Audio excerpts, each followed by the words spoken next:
you know, what you would call wokeness. The left, in a way, kind of created this climate. Any joke, any edgelording, anything like that. Cancel culture was so in overdrive. What's worse, the left being cringe or the right being...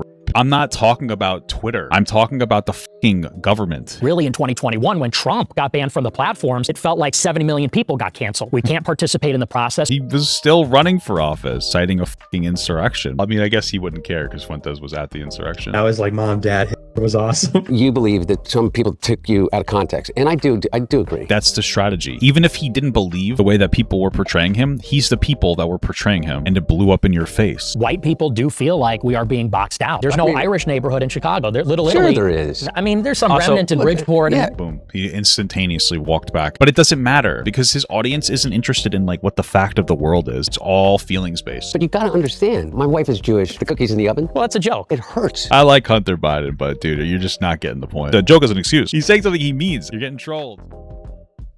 All right, dudes, let's watch this video. It actually looks interesting. I honestly never would have expected this interesting trio here. Hunter Biden, Andrew Callaghan, and Nick Fuentes. I'm kind of shocked. I know Hunter Biden's on his like tour, his publicity tour. I think he's trying to run. I think he's simultaneously trying to like better his image because he did get a bit of a raw deal. You know. But I think he's also throwing in for a run. I mean, why not?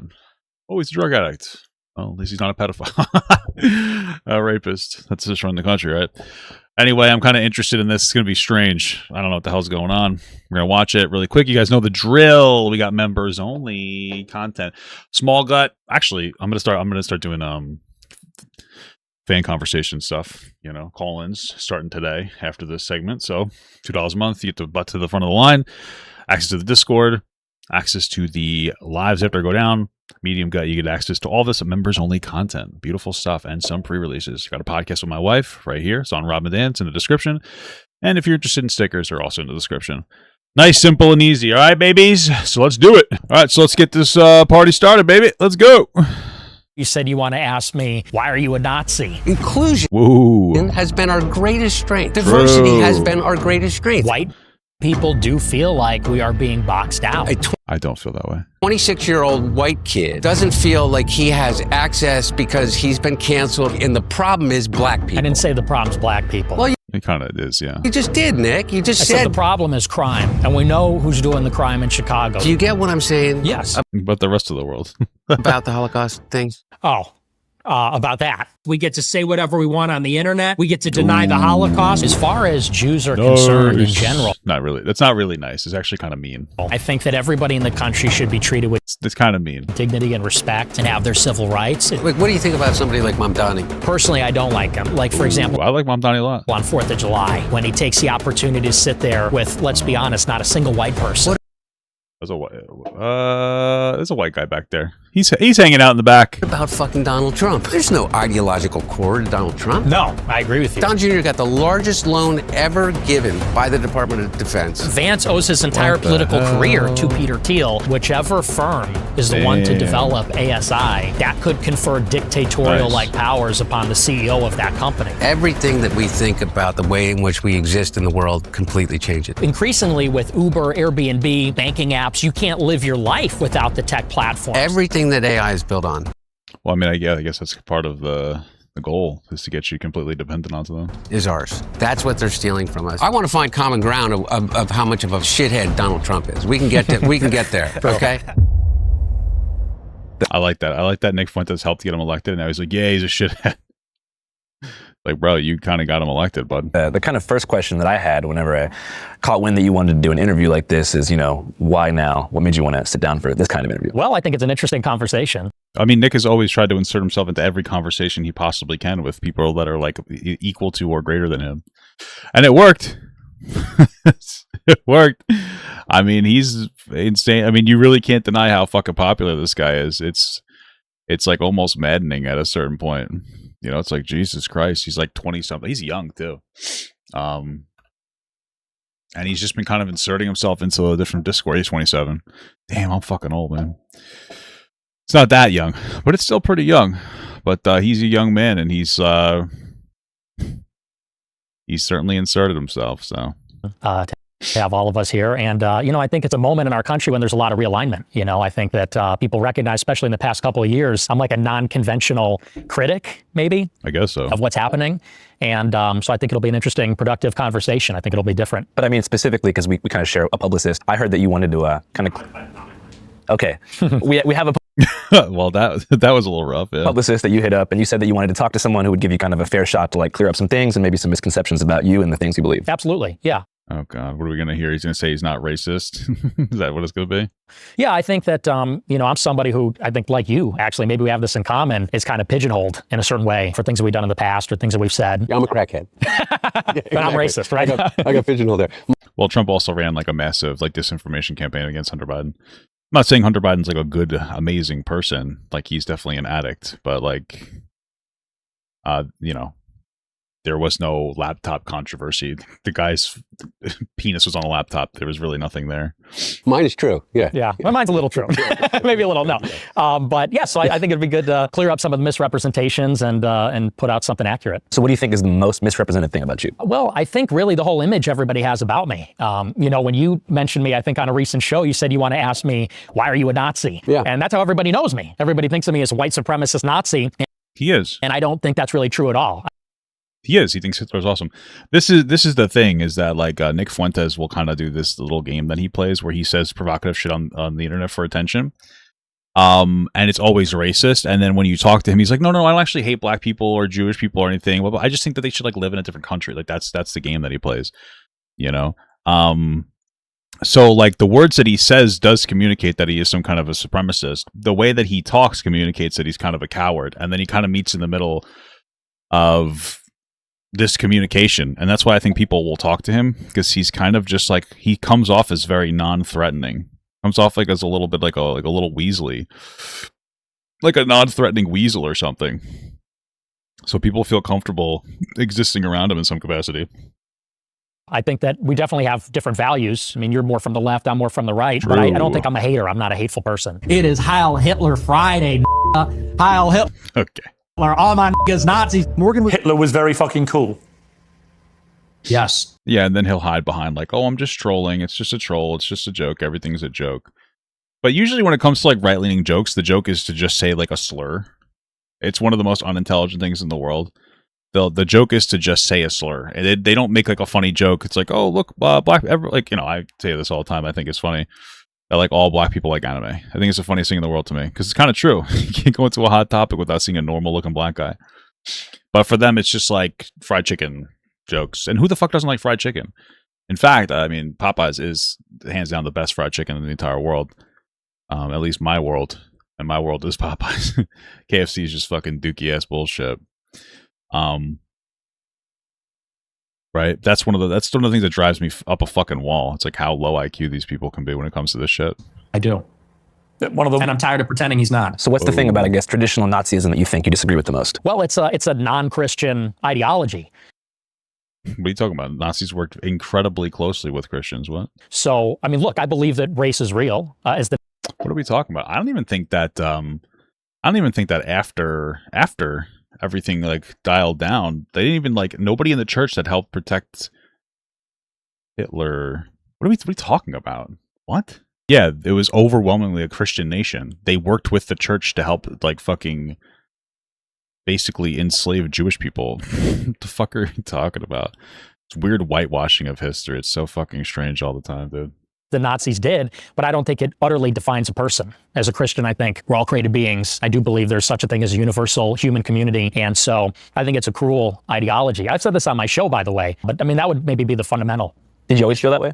Always, yeah, absolutely. So even whenever you were younger and stuff? I did, but you got to recognize times have changed. 10 years ago, we had a totally different political world. The regulation and policing of speech, Okay. what you would call wokeness, I think was at an all-time high when I got started as a very young man. What you would call wokeness? Yes. It was just the internet being cringe. This is one of the things, it's always so funny to me the way that we talk about the internet, because this is all online stuff. When the internet first started, it was just insane people on the right just being like obnoxious on different like boards, being stupid and goofy. And then the left got on there and some people started to be kind of annoying. that's it. They really never went that far. And it was funny because it was a different time. I remember starting on TikTok and like things were pretty crazy, but it was like, it was a fun time. You just made fun of everybody, you know? It was kind of fun. It was actually, I don't know, it was kind of a good time to be like an anti-wokester. You know, you get to make fun of like the dumbest fucking people in the world that were so super unserious. And then that sentiment carried into voting in a fucking pedophile rapist destroying the country. So I don't know what's worse, the left being cringe or the right being rape. Who knows? Exactly. Well, and I think, I mean, would you not say there were some excesses maybe in those days? Yeah, in those days, I wasn't doing too well, so I wasn't paying much attention. Anyway, I would love to hear, and I'm not asking you to like retract everything that you've ever said and all, or anything, but I said that I would love to talk to you because number one, I told you this, is that I think you're really smart, and I Jesus Christ. think that with It's going to be annoying because I like Hunter Biden, but like one of his tactics to try to get a little more mainstream again is to just like, to some degree, glaze the fuck out of the person that he's talking to. It's just like, sometimes it's fucking infuriating. Sometimes it's just fucking infuriating, dude. that comes in a real responsibility, and you have an audience. And I have a friend whose son is my daughter's age, maybe 28, your age. And he's really smart. And he is a big fan of yours. And so by virtue of the relationship, I got to learn what it is that why he is a fan of yours. And none of it has to do with, I would hope you agree, like really egregious things that you've said in the past about the Holocaust or. That's part of it. They think it's funny. Like, don't downplay that. I know it's like easy to be like, no, it's my family member. I don't want to think that they would be racist. But like, yeah, they're kind of racist. You know, we just have to create a more accepting place to be racist on the left. Okay, but it's got to be fun. It's got to be fun. The fun kind of racism. You know, the type of racism that's like we're having a good time. Not that we actually hate like a certain group of people. You know what I mean? That'd be the best, dude. So, hey, bring back edgy jokes that aren't hateful. You know what I'm saying? Or about, Did the Jews ever talk about the 100 million whites that died in World War II? Or did What the Sigma? they just bitch and moan about the so-called 6 million Jews that died? And so it's I don't know. I don't really talk to Jewish people. just nice to poke holes in it and say, it's not 6 million. 6 million? I don't think so. and I don't even know, I think I've heard you since kind of rescind a lot of that. You can see that 6 million Jews died in the Holocaust. Possibly more. This is crazy. Possibly, we're discovering all the time. So it could be, maybe even be more than that. But what he agrees with is kind of the anger about the situation that particularly your generation finds yourself in. I know that to be real. And I think that there, maybe my reasons. Fuentes never had a real job. I don't understand how somebody like Fuentes could represent an entire, like a generational amount of anger. He never even tried to get a job. I don't understand. The guy never worked. He started when he was like 18, just rage bait posting on the internet. What are you talking about? Like the generation, and like I think that there is a generation of like young angry people. I do agree with that, but they can't find the job. Fuentes never tried to look for one, so he's like cosplaying. It's like the same thing as Hassan Parker. He never really worked a meaningful job, Like I've been there before. I worked for a union that took my fucking benefits away. They didn't care. They worked more for the company than for the people. I've worked a real job. I've had to work like 2 jobs before for like a decade. I'm lucky now doing this, but like. He doesn't, what does he represent? He's just shit posting on the internet for fun and pretending to be relatable. But I guess he's relatable to a lot of young people that like, I don't know, are incels or something. Don't want to really have sex and hate a lot of groups of people. For recognizing that anger is being legitimate and my targets are different than yours. I just wanted to hear from you. When you say you're canceled by the right in 2016. Yes. I almost felt like in preparing to meet you now, is that your reaction to that was to just dig deeper and deeper into kind of the outsider, kind of radical, say anything for the purpose of generating, the attention to build an audience. Yeah, clip farming. Is that true? And it's not an accusation. It is true. Of course it's true. A lot of people do that on the internet. And if you don't do that on the internet, it's a struggle to get popular. Then again, I mean, if you start clip farming, you have to be willing to continuously clip farm an escalator, else you're going to turn into like a sneako, and nobody wants that. I really mean it. I want this to be a conversation as much as possible. I mean, there's certainly some truth to that, but I think that might be overstating it a little bit because I really got canceled by the right and the left. Yeah. And back in those days in 2017, crazy. You had these far left journalists at Huffington Post, Right Wing Watch. He had a real job, but he was like 18 years old. Like he's not like a real job. A real job to me isn't a type of job. It's like actually having responsibilities in your life. So like that's around that job. Like McDonald's could be a real job if you're like 40 years old trying to raise a kid on it. You know what I mean? ADL, SPLC. And I really believe they were on a mission to find extremist rhetoric, the white nationalist, neo-Nazi boogeyman, all that kind of stuff. And we have that in our fucking government now. they would That's what got us elected. It's not a boogeyman, obviously. look at someone like myself, 18, and if I was being serious or joking, things taken out of context, they would clip it, post it, and they wanted me to be the villain. And I think they wanted a lot of people. He would clip it and post it. Just to be clear. He would be the one to clip it and post. Like that was part of the strategy, was for him to like clip and post different things of him being provocative online for attention. to be the villain. I think the left, in a way, kind of created this climate where I think they pushed a lot of people farther to the right. No, by the way, canceling them. that very well may be true, but you gave him a lot of ammunition. That's true. You know, I mean, I hope that those. I don't know. I feel like when I hear that talking point, maybe it is true. I don't care. It's so boring because like the right is so far right and the left is not. And you know, it's exhausting because every time you say that, people are like, no, you don't understand. Like I go on Twitter and I see these super far left freaks that are celebrating Charlie Kirk's death. Like, yeah, yes, that exists. But like I'm not talking about Twitter. I'm talking about the fucking government. Like the farthest left we have is Mamdani, who's making crime go down and balancing the budget in New York. And that's the farthest left we have. The farthest right is a fucking rapist, pedophile freak doing everything Israel wants. These are not the same things whatsoever. Like Trump threatens free speech like it's his fucking, like it's, I don't know, like he's all the time. He threatened to execute Democrats for saying you don't have to follow illegal orders to ICE officers. I mean, it's fucking crazy. We live in a fucking clown world. So, you know, it's fucking crazy. And like, that's the justifier.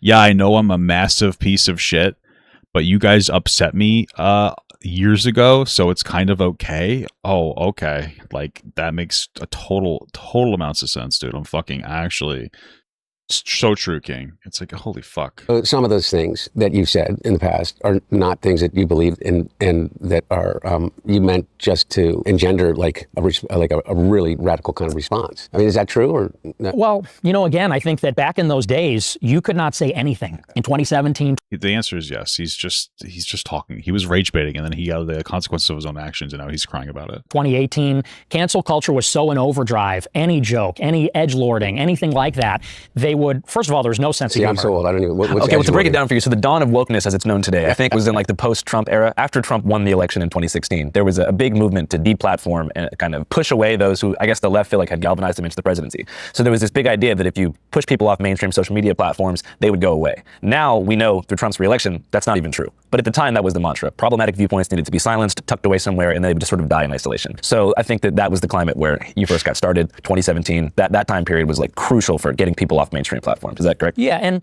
I would say that you got to get into the psychology of those days. It felt like anybody that wasn't on board with the most progressive agenda had no options. There was just no alternative. It was going to be progressive, liberal, feminist, BLM, all that kind of stuff. And if you were to the right of John McCain, you're no platform. I'm pretty sure John McCain was a fucking war hawk. But okay. I mean, I don't understand what this means. Like, this is such a weird framing. John McCain was like a war hawk, and he was more conservative. But this idea that like, oh, any position, you know, right of McCain wasn't accepted. It's like, yeah, just like any position left of whatever the fuck at the time was there. Obama wasn't accepted either. Obama, by today's standards, is like definitely a moderate Democrat. So I don't understand what the argument is. Like, yeah, Republicans used to be more normal, and now they embraced a bunch of like insane white supremacist like talking points. Like, oh, you owned the world, man. We definitely need to make tons of room for insane far right opinions. Like, we should oust every black person from the United States of America. Censored, banned from all the platforms, you're fired from your job, you're ostracized socially. And I think what happened Right of McCain means that like you celebrate Hitler. Like, he's not owning anybody here. really in 2021, when Trump got banned from the platforms, is it felt like 70 million people got canceled. He got banned from the platforms for inciting a fucking insurrection. Well, I mean, I guess he wouldn't care because Fuentes was at the insurrection. Many million people that voted for Trump, or 60, 70 million people, we were all 60, felt like, 70. oh, so if Trump is out of politics and we're all banned from the platforms, then how is there any redress for our grievances? Do we just have to shut up and get with the program and we're all going to be progressive? He incited a riot. He incited a fucking insurrection of the government. It's so crazy what you're allowed to do if you're on the right. You can factually incite an insurrection and then oh, it's just a silly little thing that happened. It's not a big deal, I guess. It's fucking obnoxious. They play the victim all the time. And I think that drove people to a far more radical place where people said, well, what really is a solution? We can't. Dude, nobody was driven to a radical place. People insurrected the government at Trump's demand. That is not, they didn't get radicalized. They were already radicalized. What are we talking about? Can't talk. We can't express ourselves. We can't participate in the process or run for office. And I was one of the people saying Trump was still running for office. He dodged being held accountable for inciting a fucking insurrection because I don't even know how. What are you talking about? The framing here is preposterous and there's no pushback. that's exactly what's going to happen. It's going to drive people to extremism. If you don't talk, if people don't feel like they have a seat at the table and in frame. I love it when the extreme, we literally live in a world of extremism right now because of Trump and they're still playing victim. Well, no, no. We're going to become extreme because of you. It's no, man, it's because of you, dude. What the fuck? Enfranchisement, I think then they start exploring options outside the system, outside of the political process, the democratic process. So I think it's self-inflicted in many ways. So you feel like after the mass deplatforming in 2021, whenever people on the right got pushed to platforms like Parler, Gab, Rumble, etc., the lack of discourse and the political singularity of those platforms created more extremism? Absolutely. Because look, you take Trump off of Twitter, Facebook, Instagram. Dude, this is unironically, because I like Andrew Callaghan and Hunter Biden, you guys have to push back. You can't sit here and just do a fucking glaze session for white supremacy here. We're ignoring that January 6th happened because of extremism, which we're just yeah, actually, it was all your fault. What the fuck is happening here? YouTube, and I predicted this in 21. I said, watch, you're going to see alternative social media rise because some venture capitalist is going to see there's a huge market of 70 million people that are going to follow Trump because Trump has no platforms. And that's exactly what happened. Rumble blew up, Elon bought Twitter, and what happened when you had total free speech on these platforms? Well, Twitter now resembles 4chan. And now, there's no gatekeepers. And I think it did push people in a radical direction. And honestly, people are even blowing past me. Now there's mainstream normie types that are even blowing past me in terms of how radical they are. People start saying things like, there's no political solution, there's going to be a civil war, we need a revolution. And I think that's because Yeah, probably, because that's what the state of the country is under Trump. Message from the left was, you're crushed. You have no options. You can't win. There's no alternative. Trump. This is it's so embarrassing where the right chooses one day the left is a bunch of losers with fucking blue hair that are completely ineffective. And the next day they're the most oppressive fucking authoritarian force that could ever possibly exist in the entire world. It's so funny. Trump is going to be indicted and charged and can't run. You can't be on Twitter. You can't have a job. And so people started to say, okay, well, we still exist. We're still here. We still have these concerns. What do we do now? And then people start to say, well, we need a revolution. And I'm one of the only people saying, no, we should still engage in the process and talk with each other. And it's not all one-sided. I think there's problems on the left and the right, but it's mostly on the right. Certainly think it takes two to tango. Okay, so we agree. I think that there are problems on the left and the right. And I don't disagree with some of the things that you just said. I guess I just came to a different conclusion. There's problems on the left and the right. There's problems with peeing yourself and shitting yourself. The left is peeing yourself a bit, and the right is shitting all over yourself. That there are some things that people should be deplatformed for. Not that they can't say it when they want to say it, but I think that it's a right of anybody. Okay, it's a fucking freedom. It's what is it? First Amendment, dude. The company has the right to fucking ban people from their platform if they don't like them. If they don't like what they're saying, if they're saying insane, if you're causing an insurrection, you're trying to cause a riot. Like Trump did, yeah, I think it's okay to be yeah, we should probably ban this person. Top three things. What do you think? There's a difference between being able to say that you're proud of your white heritage and also being just flat out racist. I think that there's a difference between saying you're proud of your Christian heritage and the white culture from what you come from and Nazis, or that you adopt the Nazism as a legitimate ideology. I think that there's a difference between saying that you disagree with the United States policy as it relates to Israel and saying that the Holocaust didn't exist. That was Mom, Dad, Hitler was awesome. Hitler was right. Holocaust didn't happen, and my parents were like, we cannot believe. Those would be top three things in my mind. I know that you believe that some people took you out of context, and I do agree. Look, you shouldn't agree because none of that's true. He rage baited on the internet for attention.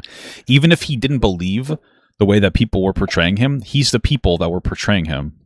So at best you'd be like, oh, you rage baited too hard and it blew up in your face. as a very different thing than what actually happened, you know? Both the right and the left. There are these gatekeepers, 100%. And look at me, Gatekeepers? What mainstream the press sigma? just destroyed me for 7 years without any real kind of reflection about what they were doing. I do think that, you know, some of those things are legitimate reasons to say, you know, we don't want you on our, you know, on our commercial platform. Would you agree with that? I mean, you just said, for instance, people calling for a, like an armed revolution, like people calling for actual violence. You're opposed to. Oh, absolutely. Yeah. I'm against violence. And He's not again. He was at January 6th. He was there stoking the violence. Again, this is the Nick Fuentes, like this is the goal. Nick Fuentes is a small, mousy little guy who doesn't seem very intimidating. And he just says things like, I don't actually hate black people. I just wish they would go back to their country. Like, that's the strategy. He cosplays as this mousy little guy, but then he like says extremist rhetoric about how he likes Hitler. And he says, oh, I'm just joking. Like, that's the whole play. He was at January 6th, like inciting a riot. What are you talking about, dude? No, I'm against the violence. No, he's not. He's not against the violence.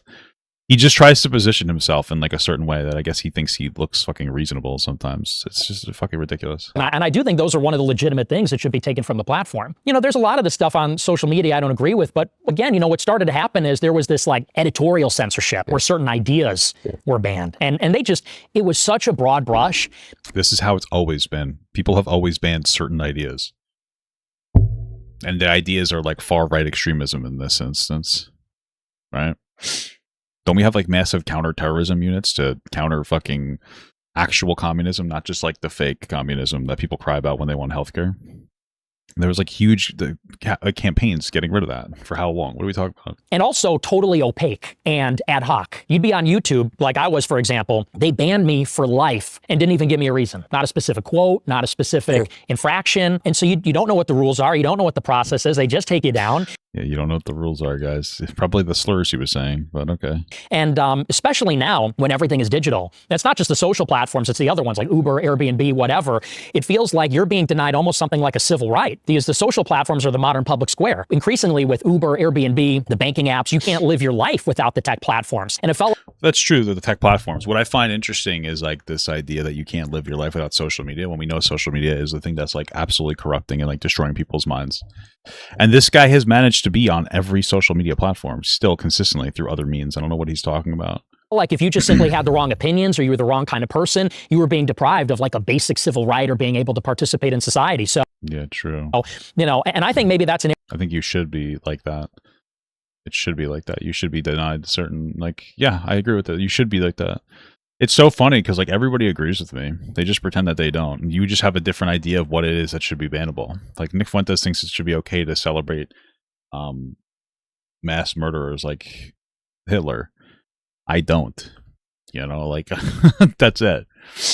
We all have a line. Let's stop pretending that like there are people who would just want absolute freedom of speech. No, of course not. Everybody thinks that there's a certain degree that you get to where it's like, oh wait, that was too much. That should be bannable. Duh. Like, what are we talking about here?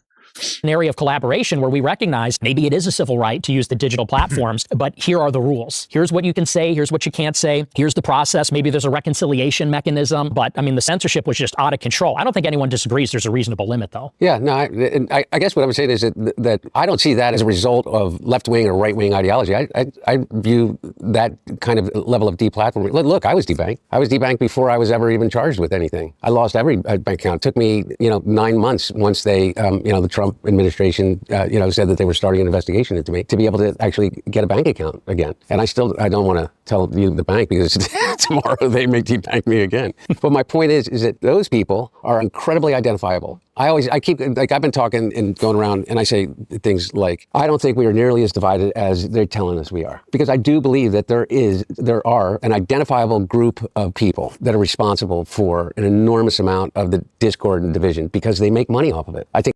Sure. Yeah. But that's the thing is that a lot of things do happen online. Like a lot of the conversations happen online. So, I don't know. Trump is pretty extreme.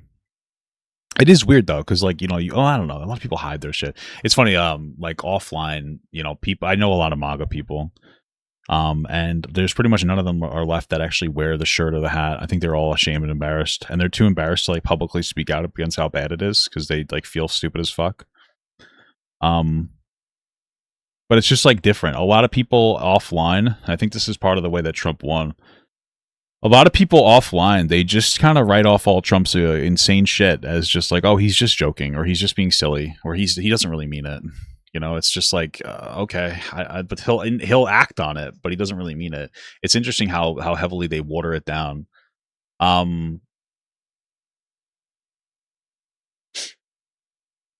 People just like really water it down in such a weird fucking way. Like, I think part of it's that they just want to feel comfortable ignoring what they don't want to talk about. That's probably part of it. So, especially when I'm around, I make my family very uncomfortable about politics. So I think that these social media companies that are controlled by 3, 4, 5, individuals have made it clear that they only care about one thing. They only care about how much money they can produce for themselves and, the people that hold stocks in their company. Even to the degree where we know for certain that they're driving teenage girls to the highest levels of suicide by a factor, like exponential factors, directly related to the content that they're being pushed, and they won't do anything about it. Right. And so, to the same degree, I think they, a lot of what you call wokeness was maybe an illegitimate, but a financial decision based on a lot of these Corporate psyop, maybe. Corporate psyop. Thank you. I mean, by the way, exactly. I just wanted to back up real quick. So you talked about certain people going too far. About 2.5 months ago, I visited a whites-only community in Hardy, Arkansas. And I don't know why. I guess coming from like a more like left-wing place, I'm from Seattle. I kind of assumed there was like a united front on the right for some reason. So I'm out there, I'm chilling with these dudes. They're like sword fighting, having barbecues. Overall, it was a good time. Sword fighting and having barbecues is crazy. Time for them. I had a hard time connecting with them because I don't agree with them, but it's all good. I was having fun for a couple days. And then like right as I was there, I guess you had hit them up on X or something and said like, hey, I don't want to associate with you guys. What happened there? Well, that was really more of a personal disagreement with the guy that founded it. Yeah. But I do think it's Sounds petty, huh? an interesting project. And it's interesting that got so much pushback, this whites-only community, because you know what? Why is it interesting? What's interesting about getting pushback? If you go to a lot of these different neighborhoods in major cities, there are ethnic enclaves. And it's not like there's an explicit rule that you have to be a certain ethnicity, but we all know in Chicago and New York and LA, you got certain neighborhoods where it is 80, 90% one ethnicity. Yeah. And I think This is what I'm talking about. Like Nick Fuentes is a smart guy, so when he says stuff like this, he knows what he's doing and he knows how he's lying.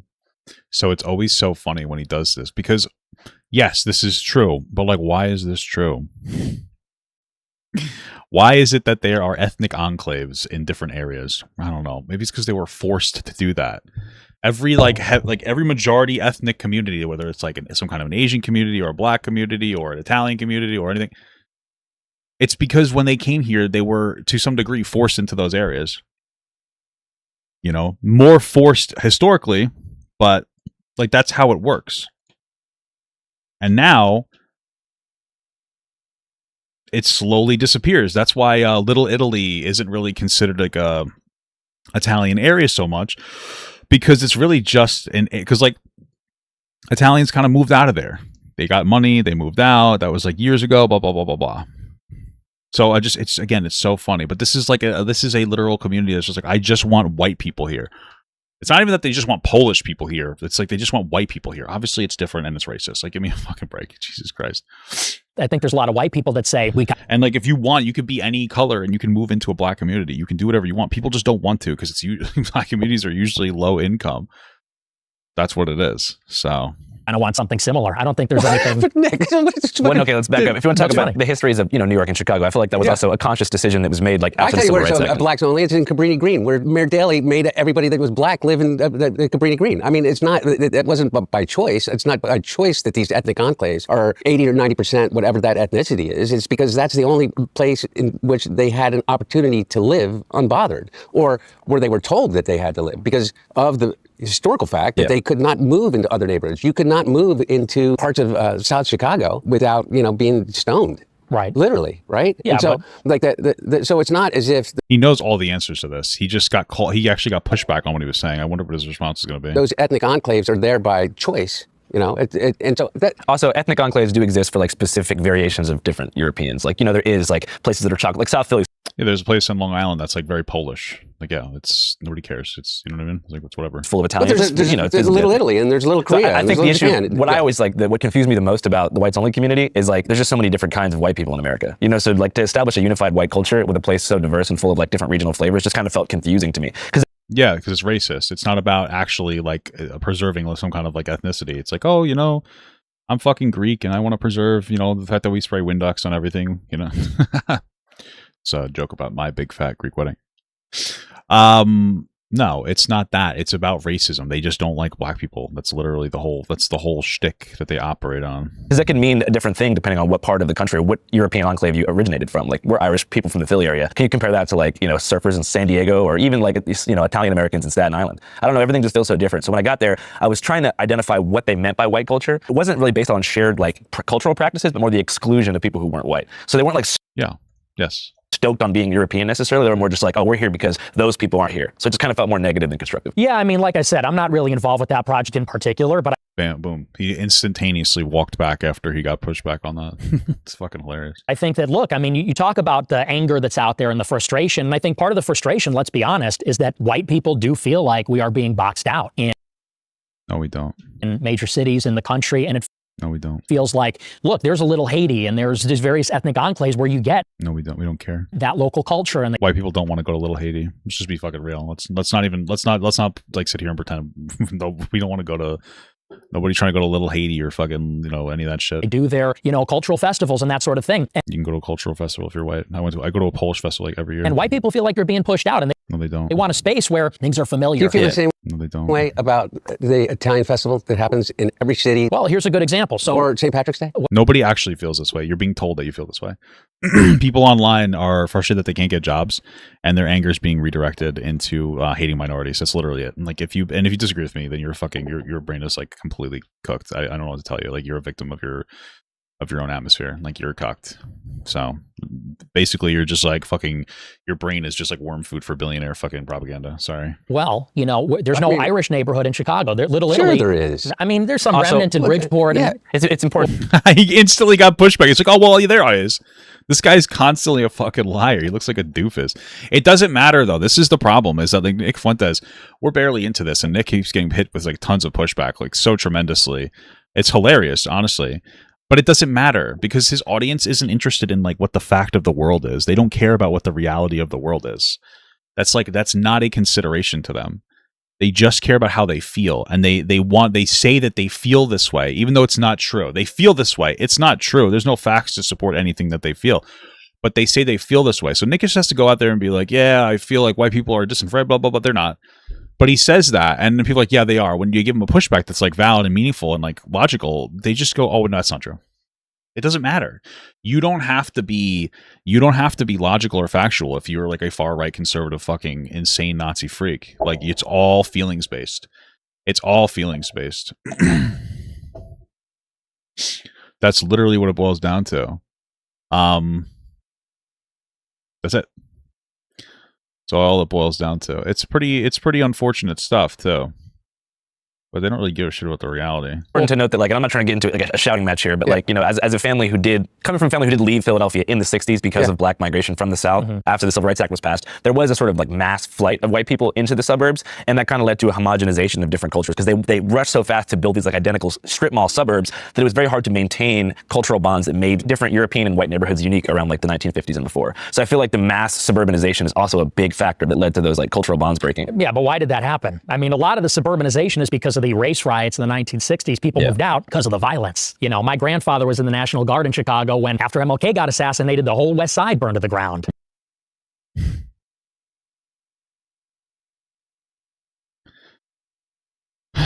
It's just like, it's exhausting listening to like just dumb like, Nick is a smart person, but he's using like talking points that are like 20 fucking IQ, and he knows it, and that's why it's so easy to appear smart.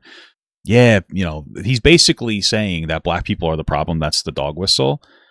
And part of that problem is because of all the race riots. But then it's like, yeah, why did they start? Oh, a black guy was killed unjustifiably? Wow, fucking crazy. Yeah. People didn't want to be around that anymore. Why were the riots? Yeah, MLK Jr. was assassinated. Yeah. Yeah. And so does that justify burning down the city? No. Yes. Yeah. Yes, it does. We should stop pretending. Like, we should stop playing this game where we're like, well, I guess not. It does. When you have somebody whose sole existence is to advocate for the rights of a certain group of people, black people in this instance, and they're assassinated because they're a threat to white people, yeah, it justifies burning down a city. The problem is Nick Fuentes like also believes this. He was part of January 6th. He was there. He was part of the insurrection. He believes this too. Enough is enough. This is the problem. Like realistically speaking, I don't think people should be explicitly violent. But you know what? Stop trying to take what you think. Like, if you're somebody on the left, you need to stop trying to appeal to what you think conservatives think is reasonable. They're not reasonable people anyway. Our president is a pedophile rapist. You don't have to play the game. You don't have to play the fucking game of like trying to seem reasonable to a bunch of unreasonable fucking lunatics. It is justifiable to burn down a city when a political leader that's just pushing equality is assassinated. And the next response from the conservative will be, well, what about Charlie Kirk? Charlie Kirk wasn't a political leader pushing unity. And if you guys actually liked him, you would have done something, but you didn't care because he's just hateful and you liked that. And that's why nobody cared that he died.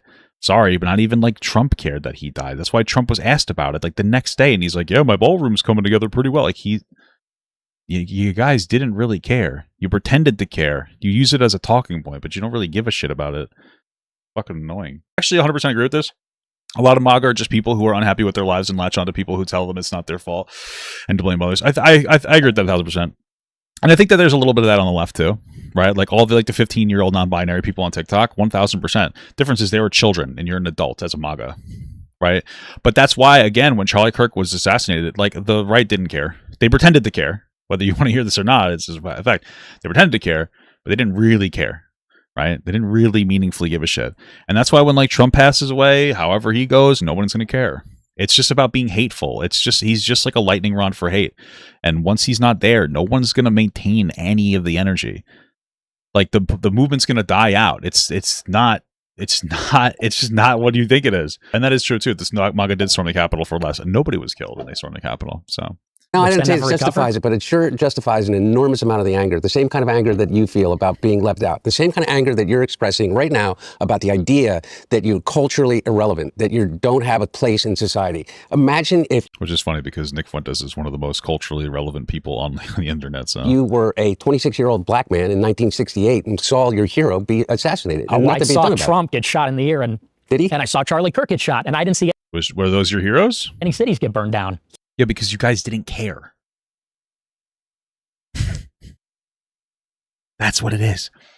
Because the framing is that like, oh, well, a black leader gets killed and they burn a city down, a white leader gets killed and we play nice. You guys didn't care about it. You guys don't care. You guys don't care about Charlie Kirk. He's just mean. And you guys like it. It's funny to you. He was an asshole. He was a shitty person. And you guys really gravitated towards that and you latched onto that and you felt really good about that. That's it. You guys didn't really care. Let's stop playing fucking games about it. It's funny how I that think works. it's a very, very, very different thing. I think How is that different? absolutely Charlie Kirk got shot in the neck. Yeah. And liberals celebrated all over social media. We have some random people on social media. True. By Tyler Robinson. Yeah. Who is what? Who is some liberal guy. He is? Mm-hmm. What? He's got a transgender boyfriend. Does that make him liberal? Because he's transgender? Because he's gay? Tyler Robinson came from like a Mormon family, a very religious family. This is what happens when you gravitate towards extreme opinions. You're going to gravitate towards them on either side of the aisle, just to be clear. And like that was an extreme thing. And then Tyler Robertson got radicalized by just in the opposite direction. And then had a trans girlfriend. And then Charlie Kirk was killed. And the reason is because Charlie Kirk just shouldn't have been so rude to trans people. I don't know what else to tell you. Like, that's not a justifier for dying, but Charlie Kirk was truly a bad person. He didn't just advocate for God. He flat out said he would abuse his daughter if she was raped. I don't know what else you want me to tell you. When you sit here and say, like, yeah, if my daughter was raped, I'd force her to carry the baby at 10. This is what he said. You're a child abuser. Like, that's not a good person. If you're willing to abuse a child like that, prioritize the agency and autonomy of a rapist over your own daughter, you're an abuser. And, like, I don't know what else to tell you. That there's a ton of other shit. He didn't want the Civil Rights Act to get passed because it went too far. So instead of not having it passed, why wouldn't you just make it so it didn't go too far? Right? Because it's about racism. It's about how he doesn't like black people. That's what it's about. It's always what it's been about, guys. It's always about racism for these people. That's the entire way that they operate. They're not good people. Okay. Well, because he's got a transgender boyfriend, yeah, I think so. It makes him liberal. Ooh. I think he was liberal, yeah. Okay. Well, he didn't come from a liberal family. He didn't come from a liberal enclave. He didn't come from a liberal background. He's not a minority. He was a Mormon, correct? And grew up in a Mormon household. And he went to a largely Mormon college. And he ended up committing an act of violence, according to the FBI and the authorities in Utah that charged him. How does that in any way compare to what we're talking about? I'm not justifying the violence that occurred after the death of Martin Luther King. But I am. you're saying that person, this Tyler, whoever his name is it was as disenfranchised as the African American community in 1968 in inner cities? Well, the question is who we want to live around. I'm not living around blacks. Sorry. I want white kids, and I don't want my white kids bringing home black people to marry. And in the If he wanted white kids, where's his kids? Why isn't he having kids? What the fuck? 1960s, the West Side burns down. We don't want to live around that. We don't want to live around a city that's not when burning that down. happened. That's not when the white flight happened. It is. No, It was is a big not. response to it. No, Absolutely. 100% not. You Absolutely. make these historical connections that don't exist. Part of it was potentially, but before that, what Mayor Daley did is made Chicago the most segregated city in the entire United States, other than Boston. When you would come from the South to Chicago, African Americans from the South, blacks in the South coming to Chicago would say that Chicago was twice the level of segregation and racism that occurred in the South. And so it wasn't as if you're coming into a situation in which you're feeling in any way enfranchised by the community and the situation that you're in. And as many people left simply because of the idea that someone was black moving into their neighborhood as the violence that occurred after the assassination of Martin Luther King. So the numbers actually, pre-1968 when King was shot, you had more people leave the city because of the desegregation, because of the 1964 Civil Rights Act, than you did after the riots. I think that's just not true. I think that the race riots were a huge driver of white flight to the suburbs. I think it's just dishonest to say that's not the case. Okay, so what's your point about all of this? Well, we're talking about where people want to live. Yeah, I know. So You want to live in Chicago? what, in 2026? Well, what's the point? how about in 2020 when Minneapolis burned to the ground? Or how about in the summer of 2020 in Chicago? Minneapolis didn't burn to the ground. It didn't? No, I mean there were BLM parts didn't of it destroy that- dozens of If you guys need a physical witness to what happened in Minneapolis, there were many structures that burned to the ground. Not the city, but there was, I would say, between 40 to 50 buildings off of Lake Street in the south side that did burn to the ground. But most of the city was intact, but it was quite an intense situation. People don't want to live around that. People don't want to live around that. You know, in Chicago, it rolled on. What does this have to do with anything? Like, I don't really understand the point. What is the point? The point's white flight? I don't really understand exactly what we're getting at. The point is that white people want to live there. They don't want to live there. I feel like Nick Fuentes just kind of rotates through talking points to try to make it seem correct about something. But like for the most part, these aren't really stringing together particularly well. I get it. Like he wants to pretend white people feel upset. Cool. Got it. Yeah, cool. Into the summer, and it wasn't, let's say, the anger of the oppressed and the disenfranchised. So they who's at were fault? looting. They were looting and Who's they? carjacking. The criminals. Are you saying that the problem with the 26-year-old white kid living in suburbia outside of Chicago and his feeling of being disenfranchised is because there was looting and rioting in Minneapolis by black people, and it's black people that are doing it? Yeah. I mean, the problem with Are you Austin really? Metcalf was that he got stabbed in the neck at a track meet. And the problem with our city in Chicago is True. Sad. I don't. that the Magnificent Mile is What does that have to do with anything? Yeah, he got stabbed. He didn't get stabbed for being white. He got stabbed because two people had an altercation, and he shouldn't have died. And the kid that stabbed him deserves jail. What, he got 35 years? He deserves it. Justice was served. Yeah, that's terrible. It's a terrible thing that happens. What about the justice that isn't served? I don't understand. It seems like every other day, if you're white and you're a fucking pedophile, you get away with it. That's just kind of the nature of the business. Like how many different people keep getting away with it? We have a rapist president who's destroying the country. Elon Musk invaded our government through Doge and cut so many programs that hundreds of thousands of people, if not millions, are dying around the world. Like, if you're white, you just get to do stuff and you get off on shit. Ken Paxton gave some fucking white guy, he's from Texas, the fucking white pedophile, a huge deal. Got him off in, 28 days? Even though he was, violently raping a kid over and over again? It's like the fucking Epstein class. What about Austin Butler? He raped, 3 little girls. Or three teenage girls. He got away with it. All the white people that get away with it. White people are constantly getting away with shit. What about the ICE officers that were just brutally fucking murdering different people in the street? They got away with it. Nobody gives a shit. They're not investigating any of this stuff. What are we talking about? You're like, hey, what about this instance where a black kid killed a white kid and then he got 35 years in jail? Yeah, that's bad. He got justice was served. It's like, okay, cool. gone. Water tower place is gone because of all the crime. Nick, and Okay. The type of an entire generation of African Americans is that they've been getting killed by cops for decades. That's What are just you not talking true. about, It is true. It's a fact. Nick? Because they commit crime. And listen, it's not. Nick, What? that's not true. It's not true. Black people are like much more likely to get overcharged by police. What is it, like 7.5 times more likely? That's why they get exonerated at such higher. I think they get exonerated at like 7 times the rate of white people because they get overcharged or falsely convicted at like 7 times the rate. Yeah, they're 7 times more likely than white people to get falsely convicted of serious crimes. Yeah. Okay. It's not true. Are it you is. saying the police brutality as it relates in racism in the police force, in the way in which police treat African Americans? Nick, you could grow up here like I did between Wilmington and Philadelphia. And if you were a black dentist and you lived in Wilmington and you commuted to Philadelphia, the chances of you being pulled over by a state trooper, either Delaware or in Pennsylvania, are about 50 times that would be if it was a white guy. 50 times. And We're so what talking you're about- trying to tell me is that the problem in America right now is that a 26-year-old white kid who lives in suburban Chicago doesn't feel like he has access because he's been canceled or he's been woke, and the problem is black people. I didn't say the problem's black people. Well, you He literally is. just did, Nick. You just I said said the problem is crime, and we know who's doing the crime in Chicago. The carjackings, shootings, teen takeovers. We know why there's no business on the Mag Mile anymore. And Who's doing the crime in the rest of the world? It's so interesting when you want to bring it down. Like, hey, who's doing most of the crime in the black city? Oh, it's probably black people. I don't know. Who's doing the crime in the rest of the world? I mean, I think that the American curtain has been pulled back, and people like even myself, who I love this country, have realized that this country is one of the biggest exporters of destruction and violence around the entire world. We are sheltering a war criminal, Netanyahu, who is doing illegal occupations of brown people. We infiltrate governments constantly, prop up terrorist organizations so that we can overthrow governments and then go, oh, those terrorist organizations are bad. Let's get rid of them. Like, what are we talking about, dude? White people are the most violent people in the world.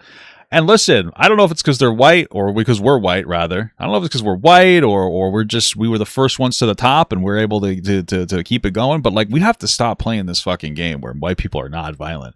Just because our violence is legal doesn't mean that we're not acting violently. It's so easy to like not, oh yeah, you know, white people aren't violent, they're fine. Oh, I just wake up and commute to work every day. And then you vote for the Republicans, right? That give infinite money to Israel, that take away money out of the mouths of children, take away vaccines out of the mouths of children, who take away fucking food stamps for children, cause them to die so that billionaires can get tax cuts. Okay, but that's not violence. If you starve 1,000 children to death, that's not violence. But if you stab a guy, that's violence. That's how they look at this. It's the fungibility of life. Guys don't care. You don't give a shit. That's what it all boils down to. Then you get offended. Oh, well, it's not white. It's not a white problem. It's you. Well, shut the fuck up. Stop being part of the problem then. It's fucking embarrassing, dude. And it's because they steal cars, they drive them through windows. And listen, black people are some of the biggest victims of the black crime. But we're not allowed to talk about it because of the racial You don't care about that. What do you mean you're not allowed to talk about it? We're talking about it right here. Hey, you guys, have a platform in which I think millions we're- of people listen to I you, think- Nick. I think- Millions. Well, What? after Elon had to buy Twitter and open it up. It wasn't like that before. I was banned from everything for many years. So no, you weren't allowed it. You're right. We can talk about it now. Nick has not stopped talking about it. Nick has not stopped talking about any of these things. I don't know what the fuck he's talking about. He literally will not stop talking about all of these different things. He continuously talks about this shit. Fuck. Now, but that's only because the good guys Nick. won. Hey, what's up, guys? He never stopped talking about these things. He's always like, this is the problem. When he was banned off YouTube, he was still influential. What are we talking about? He still is influential. There's something I forgot to tell you about. We also just launched our own streaming platform called C5.now. We have Whoa. 5 films on there right now. Film number 1, The Art of Protest, made by the homies over at Indecline, who we interviewed a few months back. Film 2, Rat Film by Theo Anthony, set in Baltimore, investigates the lives and times of the rodent population through the eyes of the people who love the rats of Baltimore, study the rats of Baltimore, or are paid to execute and trap the rodents of Charm City. Documentary number 3, Star Cash by Haley Garrigus, an amazing Wall Street documentary that follows the lives of market predictors, that's right, stock analysts who stare at the planets to figure out what's going to happen with the money. Documentary number 4 is called Physician Heal Thyself by director Asher Penn, a fascinating lifelong profile featuring tons of archival footage documenting a physician, psychiatrist, philosopher, sorcerer of the mind named Gabor Mate. Very influential dude as far as addiction and trauma and healing. He's about as good as it gets. He's the top dog in that realm. So check that documentary out. Documentary number 5 is my own. Had to put my own sauce on there to get the train moving. It is called Finding Orson, a 45-minute documentary that I shot over the course of a year and a half, trying to reunite a beloved friend and elderly community member named Rick Shore with his lost parrot named Orson. Maybe he's just too embarrassed to admit that he doesn't want the bird anymore. So those are the 5 films on C5.now. A totally independent, creator residual forward, power to the people documentary platform, not gatekept by Hollywood. And what's unique about C5.now is that unlike the major studios, we're not afraid to take a risk. And of course, pay creators fairly. The link is in the pinned comment and description box of this video. And most importantly, it's not just a website. It's an app on your phone and a smart TV app. So get your popcorn, get your remote, sit down. It's time to learn. I'll see you guys soon. All right, cool. You went from being banned on Twitter to being on YouTube to creating an entire show. I know you're not, but now you have Kick, and now you have all of these. Nick is on YouTube. We have to stop pretending that Nick Fuentes is on YouTube. You're allowed to talk to Nick Fuentes and have conversations with him, and he constantly does conversations all the time. The fact that he's this idea he's not on YouTube. He doesn't have a YouTube channel, but he is on YouTube.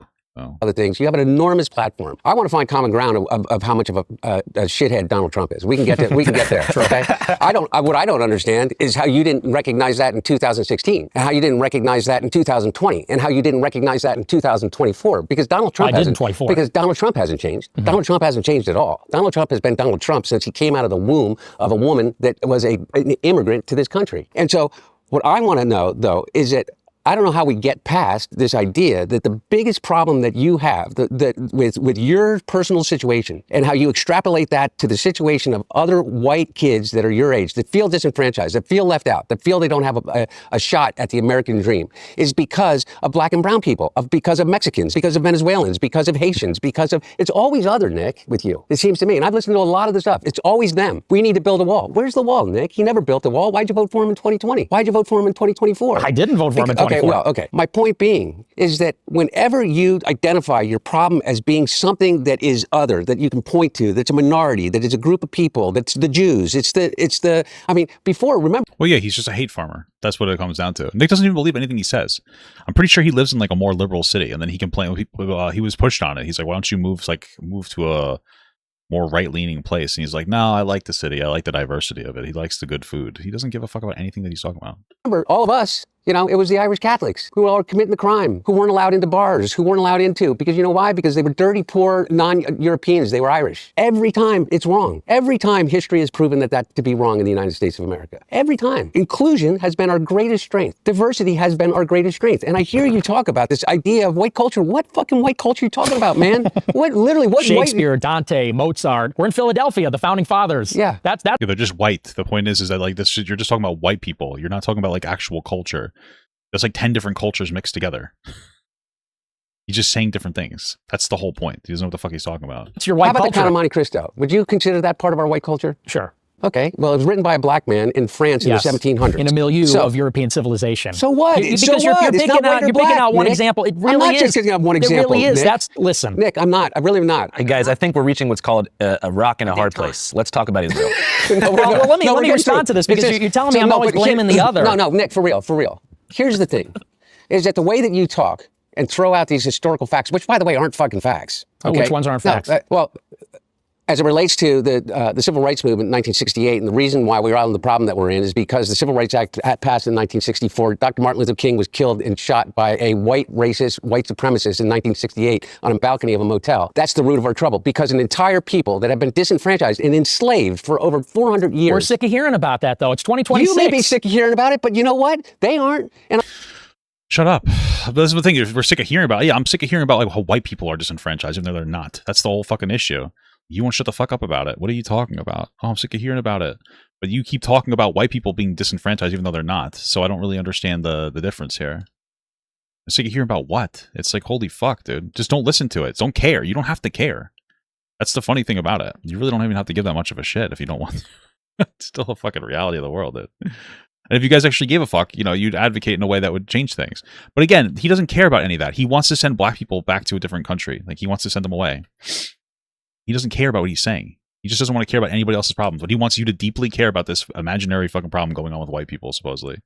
And I'll tell you what, Nick. Get here's the over other it. thing. Get over it. It's America. Okay, but Nick, you can say stuff like that, okay, without having to say it like that. And That's not how it started, though. This is a legitimate argument, but it's Nick. Nick, Hunter, what do you guys make of the concept of community collapse? Have you guys heard of this? No. So it's got nothing to do with race, it's got nothing to do with money, but this is kind of a crazy stat. So in 2019, before COVID, 76% of Americans said they were part of an in-person community that gave them some kind of value. After COVID, and this year, it was 19%. So I think that politics and race aside, one of the biggest issues is the collapse of social bonds, third spaces, communities, in-person engagement, which comes with loneliness, more time online, and more division. I understand, I feel like you guys aren't going to agree. I want to talk about what you guys think can be done on an individual and community level to stop people from hating each other and to create more belonging and engagement. Well, I don't know.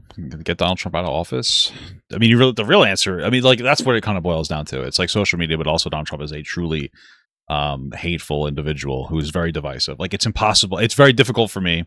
And I do have friends and family that are, well, not friends, but family that are MAGA. But it's almost impossible for me to really like these people. It's impossible for me to like the people that run defense for like a pedophile rapist. It really makes it extraordinarily difficult. So, but really the answer would be like, you need some kind of like a ranked choice voting in, 3 or 5 party system or something where multiple parties got the opportunity to like really,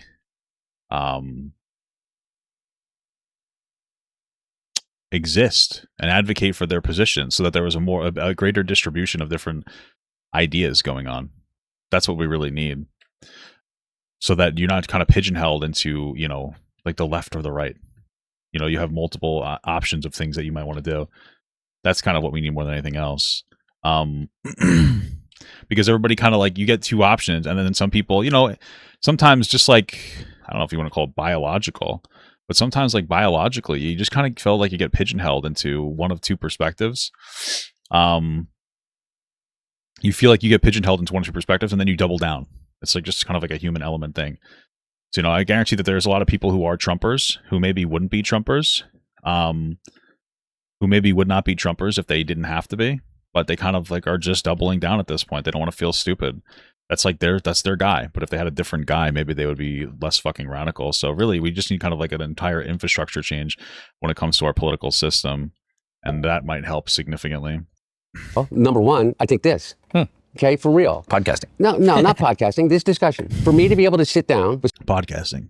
someone who I so vehemently disagree with and find some kind of common ground. But guy at home who's watching this on his phone just thinking, I wish I could go outside. I don't know anyone. Okay, well, here's what I'm talking about. It's all about Go bowling, dude.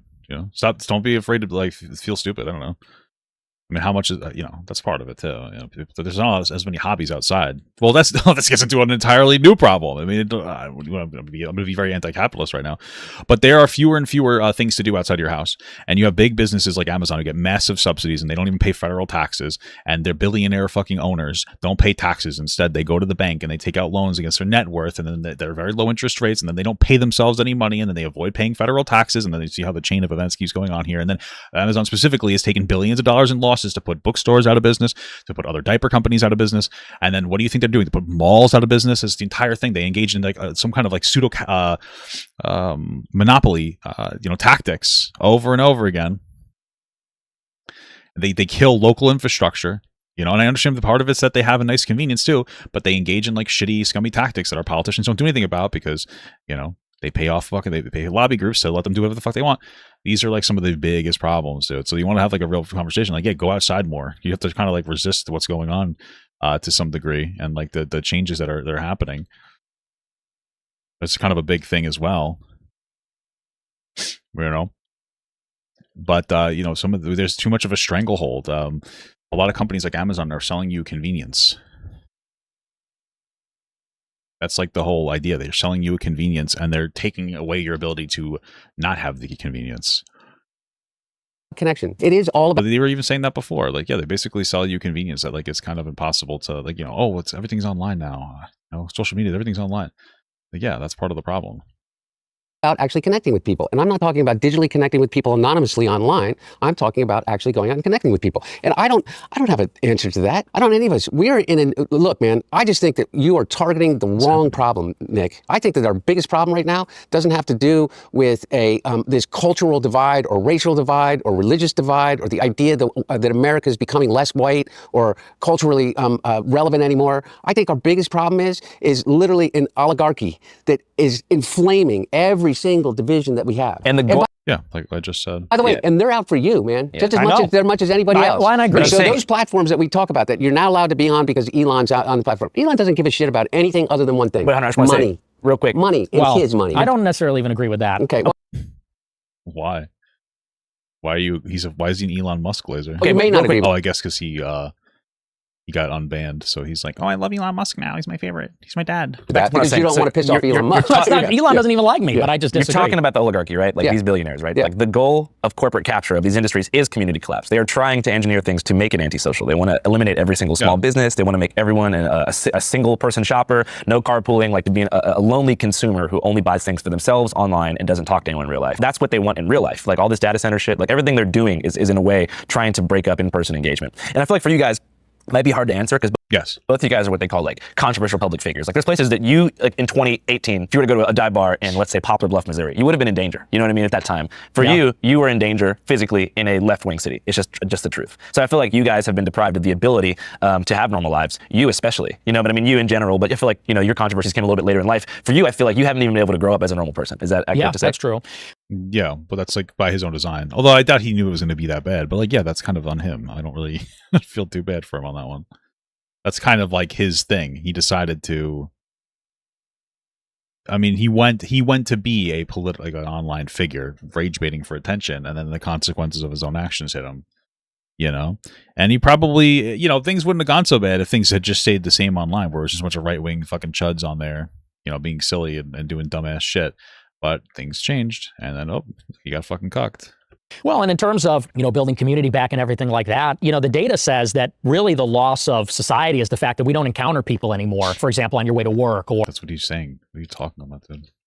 you know, in ways that are unexpected. People wake up in their house, which is separate from everybody else. They get in their car by themselves, drive to work by themselves, you know, and then they meet with their colleagues and everything, but then they go right home, have a beer, watch Netflix until they go to bed. Next day starts all over again. And so, you know, I think it has a lot to do with maybe how we structure the cities. I think honestly, a big part of it, there's like this abundance mindset with liberals. Liberals want to have prosperity and everything like that. How can you have that when the cities are not safe? I think that one of the ways, for example, if you want to have those encounters that are unplanned or spontaneous, they're going to happen maybe on the subway, on the bus, on your way to work. People don't want to ride the subway anymore. People don't want to ride the bus. They don't I just feel like that it's if safe. you look at the data, like right now, well, there's a level of truth, I guess, but part of it too is that people just feel unsafe, even if the like right now, I think this is kind of true everywhere.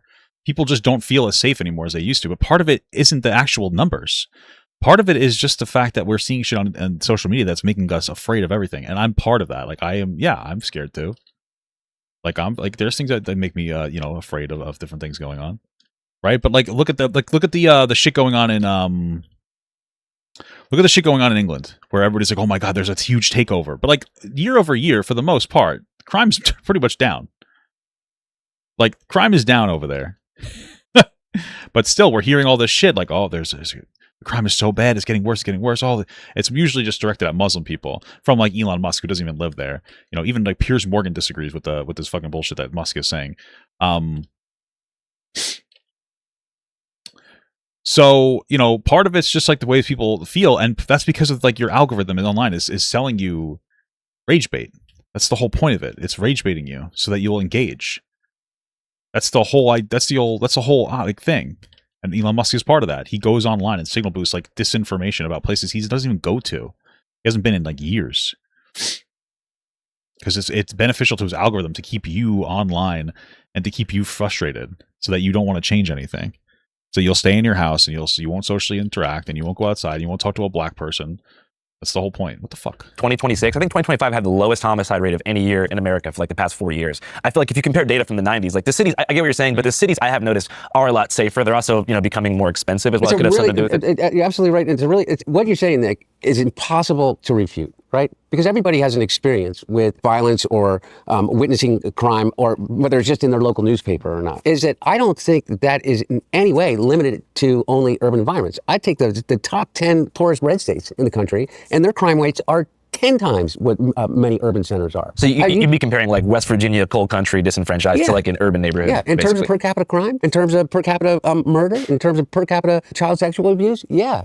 I think the things that people really care about, things like that, is their own personal safety. Yeah. It is not limited to African-American urban or Latino-American urban environments. It's not. It exists. Carjackings do happen, but you know where they happen? They happen in Biloxi, Mississippi, just as much as they happen in Chicago. I'm skeptical of that. I mean, I just think the idea of like safety. Well, it's because he hates left-wing cities, right? So he wants to be skeptical of that. Like safety at risk, crime has been. I feel like media has overblown the level of danger. Yeah, because there's like an incentive to do it. That's like the whole point. Fact check both of us on this, but I agree with you. But my point about all of it is that you can always point to a reason, Nick. There's never been a time in which there hasn't been crime in major urban areas where you pack a lot of people in. You're right, though, is that the difference between us feeling like each other are neighbors and that we can find some common ground is the fact, you can live in existence now by the time you're 56 years old and never really have to leave your house to make a living, you don't. True. I don't have to leave my house to make a living.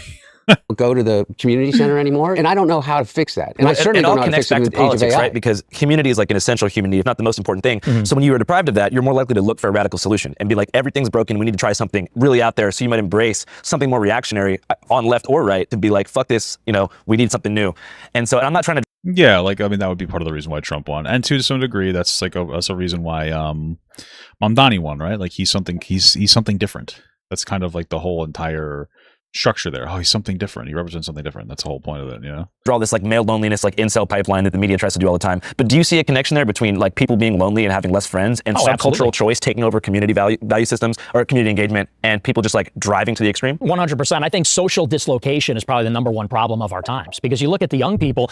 Yeah, but like, why do you think it is? He's just going to say black people or something. And you're right. It is one of those essential human needs, is to connect and have that sense of familiarity. He doesn't care about this. I can guarantee you that he's just saying this as like a thing because he knows it's true and he needs to address it, and then he's not going to really it's not going to be part of the way that he decides to interact with information, though. Really, to be seen, to see, and to be seen. And that's something young people don't have. And I think, by the way, you look at the way young people socialize and even the mentality, I think a lot of young people have this absolute drive to go to college. Why? It's an extension of high school. And what do high school and college have in common? It's a community. You're in the quad. You can see and be seen. There's sort of like a status, reputation. You're constantly involved with other people. And I think everybody, young people. Okay, and what's wrong with going to school? It's going to be like another anti-school thing, even though, like, for the most part, if you go to college, you're going to do better off than if you don't. Trade school isn't bad either, but like that's just the reality. Look at when they graduate from college, like falling off a cliff, and now life is over. Because now you just have your job, the gym, and going back home, and that's it. And this the fuck is going to the gym? is why a lot of young people then want to move to the big cities. Got to go to New York, got to go to Chicago or LA, where it's happening. And they want to get a condo or an apartment downtown because they want to go to the bar scene, extend college a little bit longer. And I think that's just not really a sustainable way to have a society. There has to be a way for people to still have that sense of community outside of, let's say, college and high school, even into their adulthood, and then into their old age. So yeah, I mean, that's one of the biggest problems going on. And I agree. I think it drives, even to your point about the whites-only community in Arkansas, I think it is driving these, let's call it ghettoization or insulation of people going into these artificial values-based communities. Yeah. Because where are you going to find people? Go online, start spouting about politics, or, even not just for incels and right-wingers, but even on the left. He's just info dumping at this point. He's Hassaning right now. He's just saying things that sound okay. Like, oh, okay. Like, I get it. But like most of it's just like anti-college stuff. And it's not going to get to the root of any problem. Someone like Tyler Robinson, he's on Discord. He's on Discord with all of the Overwatch players and all the Overwatch players, LGBTQ or whatever. And I think that, there's a tendency there where everybody kind of amplifies some of the resentment or feelings there. So okay. You don't think I love that. Like, for the most part, online communities are like very right wing, at least historically. But like now, it's fucking Overwatch and all the gay people on Overwatch, which it's fair. Overwatch is extraordinarily gay. Let's be fucking real, but it's just funny. I agree. That's a huge driver. So for you, like back in high school when you were like first kind of starting to use the internet and all that, did you build most of your community in person outside Chicago, or was it mostly online? When I was in high school or college? High school. The high school, I had real friends in Model UN. That was my favorite thing. So that was. Oh, what a fucking doofus. We're still creating like some kind of content at that time. Not in high school, no. Okay, so you went to BU. Yes. Were most of your friends like classmates there? Like when did you start to kind of build your online persona and community around your content? It wasn't until I left college. So to that point, I had friends in college. And then when I left college and started my show independently, then it was all people online. And everybody I knew was people from my community for the most part. But your cancellation from mainstream platforms was effectively the same thing as like a community collapse for your personal life, right? Yeah, well, I wouldn't even say it was just a cancellation, but even more just returning home from college. What do you think would have happened to you, like career-wise and personal life-wise, if you never would have been mainstreamed? I mean, I guess removed from major social media platforms. Oh, it'd be a lot easier to make friends, let's say, because being banned on Instagram, you might as well be dead. In Generation Z, that's how everybody sees each other, meets each other, talks to each other. So I think I probably have a wider, livelier circle. Do you feel like you... This kid's terminally online with no meaningful friends. Like, I know he said he had friends. Whoa! He was a model debate nerd. He was a model UN debate nerd. He didn't have any like real friends, dude. I don't know what to tell you, but like his life was very online and he was a big fucking nerdy doofus. And, he was able to blow up on the internet. That's kind of it, man. It's okay. You like had less friends after that? No, I'd say it's about the same. No, but I mean, you said that like you feel like it would have been easier to make friends. It would have been easy to make more friends, yeah, sure. So aside from your career, how was your like personal and social life affected in those following years? Well, it's brutal, I mean, because everybody that I knew from high school is on Instagram, on Facebook, and I'm just not on there. It's almost like you're removed from the earth. For Generation Z, I understand for older people, for different generation, people still meet up or stay in touch in other ways. But if you're not online as a young person, you might as well be dead. Do you think you would have said... My man, the reason people wouldn't want to be around him is because he's a white supremacist. Do you think that it really has anything to do with the fact that he doesn't have a fucking Instagram?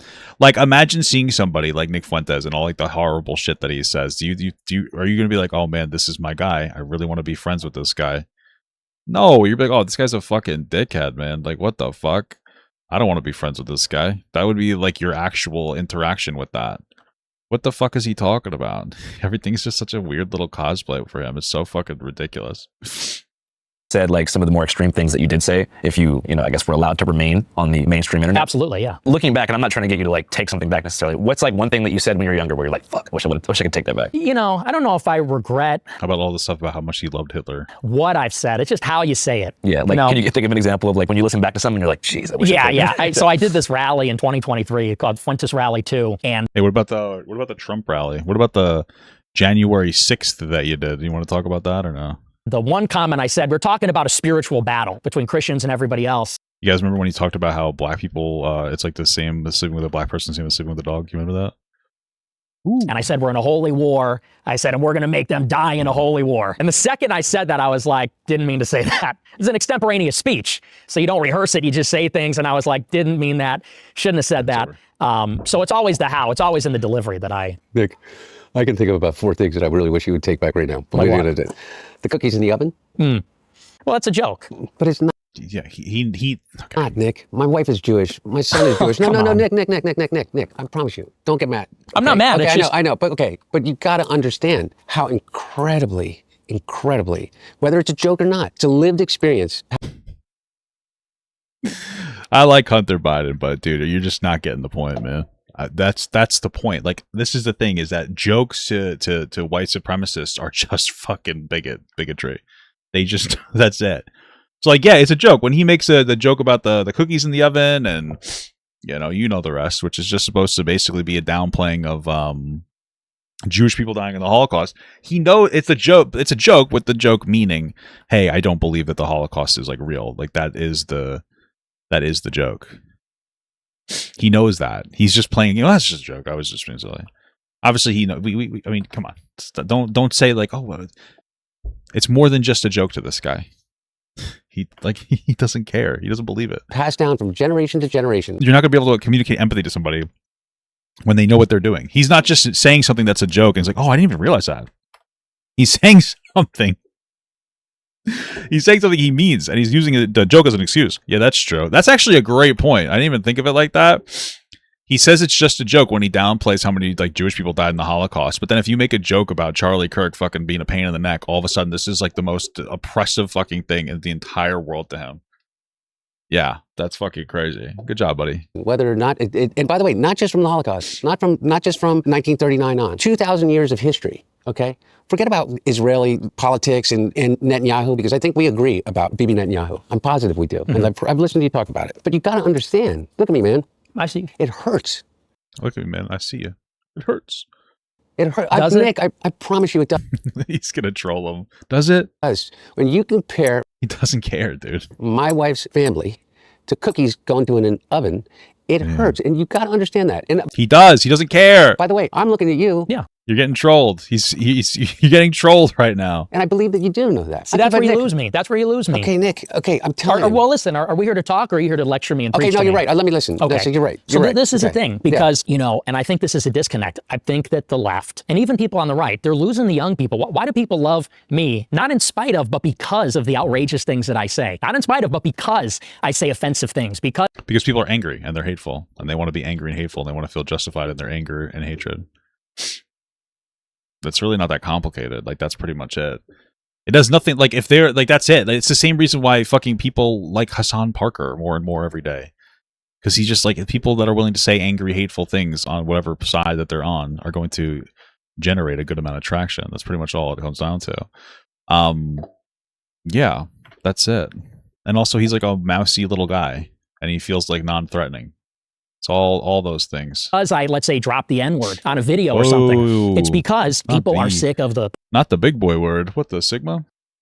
preachiness, No, the Nick. lecturing. Okay, I'll listen They to what really you are. say. But Nick, I disagree. I think that you're appealing to the lowest common denominator of thought. If Yeah, of course. He knows that. He likes that. He makes money off of it. you're hating on the people that they think are the reason for their suffering, then you must be on their side. I don't think that you believe that about the Holocaust. I think you think the Holocaust did happen. But forget Maybe. It's possible. about whether or not you think that it is used politically in a way that is obtuse and wrong. But I think that you do believe that. And I think that you have to. Like, what's your cultural heritage? I'm Italian, Mexican, and Irish.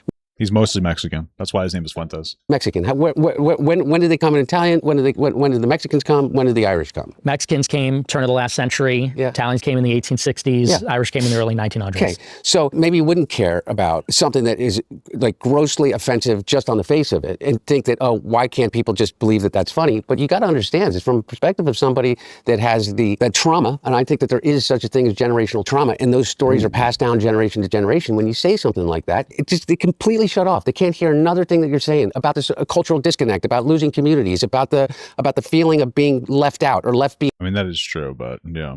Again, Fuentes is trolling, so. behind in a world in which there no longer is this sense of community. All the other things that you say, everybody else is left. And what you do pick up, you pick up the ones that hear the dog whistle. You pick up the ones that say, Yeah, he knows that. That's what he likes. yeah, that's the way that I feel, because it's That's what he likes about it, dude. radical. It's like he's willing to say the thing that nobody else will say in this environment. And then you get an enormous amount of niche, but love from that. And I just don't That's his platform, yes. believe that you believe that. I don't believe that you think that So it bad was at this game. appropriate for you to say something like that. I don't think you believe that it's appropriate to say women shouldn't vote. Let's give Nick a second to respond to the first thing. I know I talk Well- constantly. That's how I do this. It's all good. It's all good. I apologize. I get it, and I understand that perspective, and it is offensive, and it is provocative, and that That's why he says it, for attention. sort of what makes it funny. I mean, what we would say in our generation is edgelording. We're being edgy. We're being provocative. And I think that it is that kind of overbearing sense for our entire... Nick, I'm the king of edgelord. Well, and I think he's the king of doing drugs, but okay. in a certain way. This whole video is a shitty idea, and judging by the comments, only started to promote Nick. Of course, that's the whole point of what's going on, is to promote Nick's audience. Like, that is his whole big shtick. Like, that's the whole point of it, right? It's unfortunate. I don't like, so far, I don't think anything like interesting or productive really happened. I think when it comes to putting Nick Fuentes online, like, it's always the same people saying the same shit. Not to fucking glaze him, but the only person that really should give Nick Fuentes an audience is probably somebody like Destiny. Like, really, when it boils down to it. No, like, every time anyone else does it, Nick comes out looking so much better. Like, he's never gonna lose his shaking of his base, because logic and facts don't matter. Like, you could sit here and prove as much information about how there's not a white disenfranchisement in the United States, and how it's actually being white is basically DEI, since our president is a violent fucking pedophile rapist. And Mamdani gets shit for lowering the crime rate, just because he's brown. they don't care, but they like the jokes, the edgy memes. And Hunter's like, oh, Nick, you gotta understand the cookie joke about Jewish people in ovens. It's not funny. It's, you know, it really draws the wrong heart. Like, yeah, no shit. That's what he wants. So it really wasn't a very good idea. I think that they thought it would be a good idea, but like you have to, you really, there needs to be more productive pushback, and it needs to be somebody that understands Nick and the game that he plays, and not just kind of like whatever the fuck this is. Let's let Nick explain I know. the psychology. You know, it's that overbearingness Yeah. that my generation's had our entire lives. That's not Overbearing, appropriate. dude. That's not funny. Think of Yeah, the dude. trauma. That's racist. It's not appropriate, guys. That's white supremacist. That makes it funny. That makes it different, interesting. And let me grant, by the way, I think that now, and this This is so online because there's no overbearingness of any of this. This is what's so funny. Like, I'm a little older, right? It's like 10 years older. I'm so, dude, I say the worst shit in the entire world. I don't even want to talk about it all the time. I actually started my TikTok career saying edgy shit, even though I was left leaning. It was still edgy as fuck. But like, this is the thing, is that like, it's not, there's no overbearingness to any of this, to any of these people. Like, you guys don't understand. Back in the day, we just kept it to our friend group. That's the difference. Is Nick is like, I want to be, this is the problem. This is the entitlement of like these young white supremacists. Is they're like, listen, back in the day, it's like, hey, I want to say edgy shit about everything. I want to make jokes about like Jewish people, black people, Hispanic people, cancer, fucking horrific, terrible shit. You know, I remember, you know, I'd play fucking like games like Dota, and I'd tell people horrible, horrible things. I could write a fucking almanac of slurs and horrible things to say to people. I was like a poet with the horrible shit that I said. But I knew that like, you shouldn't say that offline. We had some fucking decorum, guys. Right? Nowadays, these kids are so fucking entitled. He's not even a kid, he's 27. But these kids are so fucking entitled. They want to be racist in the real world. It's like, dude, you can't do that. Just be racist with your friends. And that's the entitlement of like young edgy people, is that they want to be like racist to everybody publicly. They want to basically go into a mall and scream the N-word. That's what they want to do, but like online. It's like, no, dude, be cool like the rest of us. Just be racist. Just be racist in private, dude. Just find a select group of a couple of cool friends and just fucking start mouthing off some slurs. Oh, dude, I guess I got cocked. Just start mouthing off some slurs, dude. That's it. You can still do that because nobody will find out about it unless your friends hate you and expose you. But these guys are so fucking entitled that they're like, I love going online and saying the N-word, and then I got canceled from college. Yeah, dude. Probably, yeah, yes. Shouldn't happen to me. Why? Why, dude? You know what I mean? That's crazy, man. It's not even the word. It's just like, it's like how antisocial of a be. Like, imagine let's look at this from a job perspective. Like, imagine you're hiring somebody and they say the N-word publicly or online. It's like, there's the racism factor, obviously. You shouldn't be seeing racist shit, but like, take that factor away. You're antisocial as fuck. What if one of your clients is black and rich? You know what I mean? Like, that's it. What if one of your clients is black and rich, and now you lost a client because you can't keep your fucking mouth shut because you're stupid? That's the problem. Nobody cares. Like, a lot of these businesses don't even care about racism, but they care about like the fact that it's like insanely antisocial behavior. And if you're the kind of person that's gonna like yell the N-word or say it publicly, you're probably also the kind of person that's gonna like eat your own shit or like fucking eat paste at your table or something, or start jacking off to like fucking Rule 34. Okay, it's all in the same atmosphere. What it is, man. Stop it. this is maybe a concession towards you. Now that my kind of humor has become mainstream and popular, I don't now it's even popular. think that that's funny anymore. People do the edgelording thing. It's become so commonplace and so tired. You sound fucking cringe. It's not pop. It's not cool anymore because everyone does it. I don't think it's that funny or impressive. That's a big part of why I kind of moved past it, because 10 years ago, You're still doing it. He still does it on like Piers Morgan. What are you talking about? What?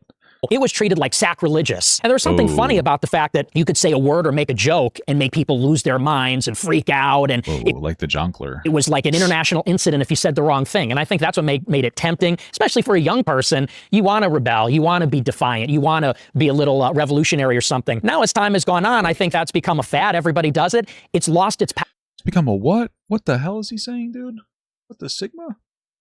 power. And I think that, by the way, part of why we're getting less of it is because instead of getting the preachy lecture from the left saying that's not appropriate, people just roll their eyes. Now, when an edgy white person says the N-word, people roll their eyes and go, really? You know, that joke again? People hear someone wears a Nazi costume, makes a Holocaust joke. People go, really? That joke again? It's not impressive. It's not funny anymore. It is true. This part, I can actually agree with part of this. This is true. I keep telling fucking racists to come up with better material. You know, It's getting fucking boring as hell. Seen it before. And ironically, that is what makes you get less of it when you disempower those things by not giving them this over-the-top reaction, pretending like it's some great travesty. So you think the new counterculture is going to be woke again? No, I think it's a synthesis. A synthesis of post-edgelordism and wokeism? Yes, because I think that wokeism Sounds good had to its me. excesses. Yeah. What the fuck? Edgelording also has its excesses. And I think now we're finding a middle ground between I love the philosophical conversation about like basically shitting and eating yourself, like shitting out your pants and eating it. You know what I mean? saying the edgiest thing we can think of with no regard for anyone and saying everything is racist. You know, if you say something, you should true, lose your job. everything We're is finding a racist. middle ground where, you know, maybe it's tasteful. Well, that's the thing is nobody's saying just because you do it or people are saying it, but I'm not saying just because you're racist means you should lose your job. It just means you probably will, and like you're an idiot. You're dumb. You know, it's. You ever see the people where like a dog will run at them and they'll just stand still? Oh my god, a dog's coming! Like that, zero survival instincts. Like not learning to mask your racism is just zero survival instincts, dude. Like grow the fuck up. You know, recapture your survival instincts. Stop being so dumb and fucking racist. That's what it is, man. Like learn to survive. You can't just be going around saying racist shit. Learn to survive, dude. Learn to be smarter. Tastefully offensive in small doses, less is more. So it sounds like you believe in the survival of the American experiment. Yeah, I really do. And listen, I don't think everything about wokeism was bad He doesn't believe in the American experiment. He wants to get rid of all minorities. That's not the American experiment. necessarily. What's the best thing about wokeism? I think that genuinely it has made people more respectful and empathetic. Because let's be Wow. honest, 20 years ago, let's say when I was growing up, I think there was a lot of cruelty. And I think there were some hateful attitudes. And I think as time has gone on, this younger generation, they may not be even left-wing. They may not be what you'd consider woke, but I think they are respectful of people that have different ideas or, you know, different way of life or from a different culture. You know, we make jokes all the time about the fact that I'm like a far-right guy and I'm Mexican. People say I'm a white supremacist, I'm Mexican. And people make a joke that a lot of far-right people are Hispanic. And I think that's a consequence that there's very little genuine racial hatred in anybody's DNA anymore. Or I think it's more that like Hispanic people feel like they're white. I think that's probably more of what's going on, but okay. Sure. I guess. It's like very flip-floppy. Now you're saying that people okay. Sure. We've been more accepting and it's allowed non-white people to be white supremacists and to be accepted. Okay, cool. Incredible. any kind of hatred. And I think that's positive, but that went too far. I think some of the other stuff went too far as well. You know, one of these strange things about sitting in a room with these two is that they agree on almost nothing, but they've both lived the same nightmare. Hunter had a laptop turn into a decade of strangers picking through his texts, his private photos, his voice. Yeah, Nick Fuentes said a bunch of things that got him in trouble. I don't think that they're living the same nightmare, to be honest with you. Memo, and even his bank record, whereas Nick has been doxxed, swatted, had his DMs leaked probably more times than he can count, and more shenanigans. Different politics, but kind of same experience. Somebody somewhere decided that they're Not really. I think that I like Andrew, but this is part of the both sides problem. We're comparing two things, but you know what? Hunter Biden, well, maybe I just don't care that somebody did drugs and had sex with prostitutes. Maybe I just don't give a fuck about that. I don't. Their personal information was public property, so they exhumed it and sent it off to the world. But here's the thing that most people don't know. A huge amount of that information actually isn't stolen. It's for sale, legally. Shit. Currently, there are over 420 companies called data brokers, whose entire business is collecting your home address, your phone number, your relatives, your previous addresses, your income bracket, and selling access to anybody who pays. Last October, one of these vendors got breached and 70,000 people had their government IDs exposed in one day. That's what this ecosystem looks like when it fails, and it fails Damn, how's the SAVE Act gonna work then? What the fuck? constantly. Now you might be thinking, okay, but I'm not Hunter Biden, Andrew Callaghan, or Nick Fuentes. I am all those three people. But you might be Charlie Kirk. Nobody's coming after me, and honestly, I get that. But here's what actually happens when your info is sitting in these databases. Every spam call you get, every spam text about a package you didn't order, every weird email from a bank that you don't use, that's the data broker economy. It's why scammers know your name before they call. This issue is affecting so many My name. Fuck, I don't even know my own name. What the fuck? How'd they get that? Americans. The FBI just said It's so funny though, because like sometimes somebody will like message me, they'll be like, "Hey, here's your address," and I'm like, "Okay, dude, I know that already." Like, you're not surprised. You're not really impressing me with information I already know. that Americans lost $21 billion to online fraud last year, and Americans over 60 lost $7.7 billion of that. And the fastest growing category of scam types relates to AI voice clones. It's a scam where somebody calls your mom pretending to be you and your voice from a number that looks like yours. It's fucking crazy, dude. That's really gonna cook a whole generation of people. You're gonna have to be so skeptical. You're not even gonna be able to like. You're gonna have to. You're not even gonna be able to FaceTime your family soon. Because like they might just be AI. You know what I mean, dude? It's fucking crazy. But guess what? That scam doesn't work if the scammer doesn't already know your name, your mom's name, and her phone number. And guess where they got that stuff? All three. Data brokers. This is why we need racism back. You have to get the scammer You have to make sure all your family says racial slurs, and if the scammer isn't willing to say it, then you know it's not your real family. There's also the issue of who can find your address. Any ex, any estranged family member, anybody from a situationship you left years ago who went crazy, $20 on a people search site, and they know where you live right now. Most people don't think about that until it matters, and by then it's too late. You're dead. That's where Incogni comes in. You just sign up, and they take it from there. They contact Oh, yeah, you guys know I watch the ads. That's the whole point, you know. data brokers directly, demand that your info be removed, and send fresh sweeps every 60 to 90 days so nothing quietly gets added back. They've processed over 245 million removal requests to date, and unlike most other competitors in this industry, they had Deloitte, they had Deloitte, they had Deliote, one of the big 4 auditing firms, independently verify how many brokers they cover and how often they actually follow up. The numbers didn't lie, the numbers aren't marketing, they are audited. Incogni is the shit, they didn't come to play around, and guess what? On the unlimited and family unlimited plans, you also get their exposure scanner. It crawls the web looking for personal info outside of usual broker sites and hands anything it finds to Incogni's removal specialists, who are real people, not AI robots on the other side. Recently, I ran my own info through Incogni and immediately found old addresses, phone numbers, and family members listed across a bunch of people search websites. Within the first week, though, dozens of removal requests were already in progress, and you can watch the whole thing happen on the Incogni dashboard. Go to incogni.com/channel5, use code channel5, all caps, 60% off. All right, back to Hunter and Nick. Hablas español? No, not a little bit, I guess, from high school. Can you do a little bit? Damn, fake Hispanic, dude. Fake.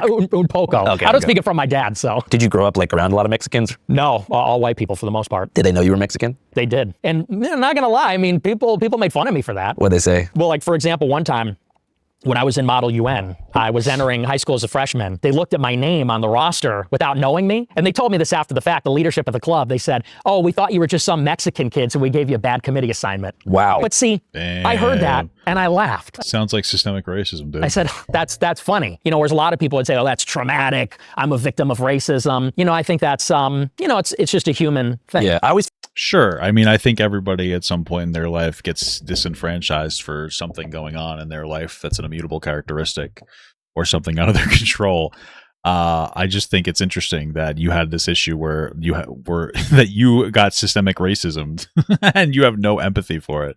But okay. felt like growing up as like a white Nick, kid in America. What if you went? Wait. What if you were and identified as being Mexican, and they came to you and they didn't tell you that's the reason that they gave you all the bad committee assignments? That would be unfair. Yeah. It's That's interesting. the I'm just point. saying. That's the whole point, isn't it? And so I'm you not- may find it funny because you pass as a white Anglo-Christian. Do you think I pass? What? You think I pass as a white Anglo-Christian? Well, I not only think you pass, Yes, the answer is yes. Just say yes. I think you identify as it. Yeah.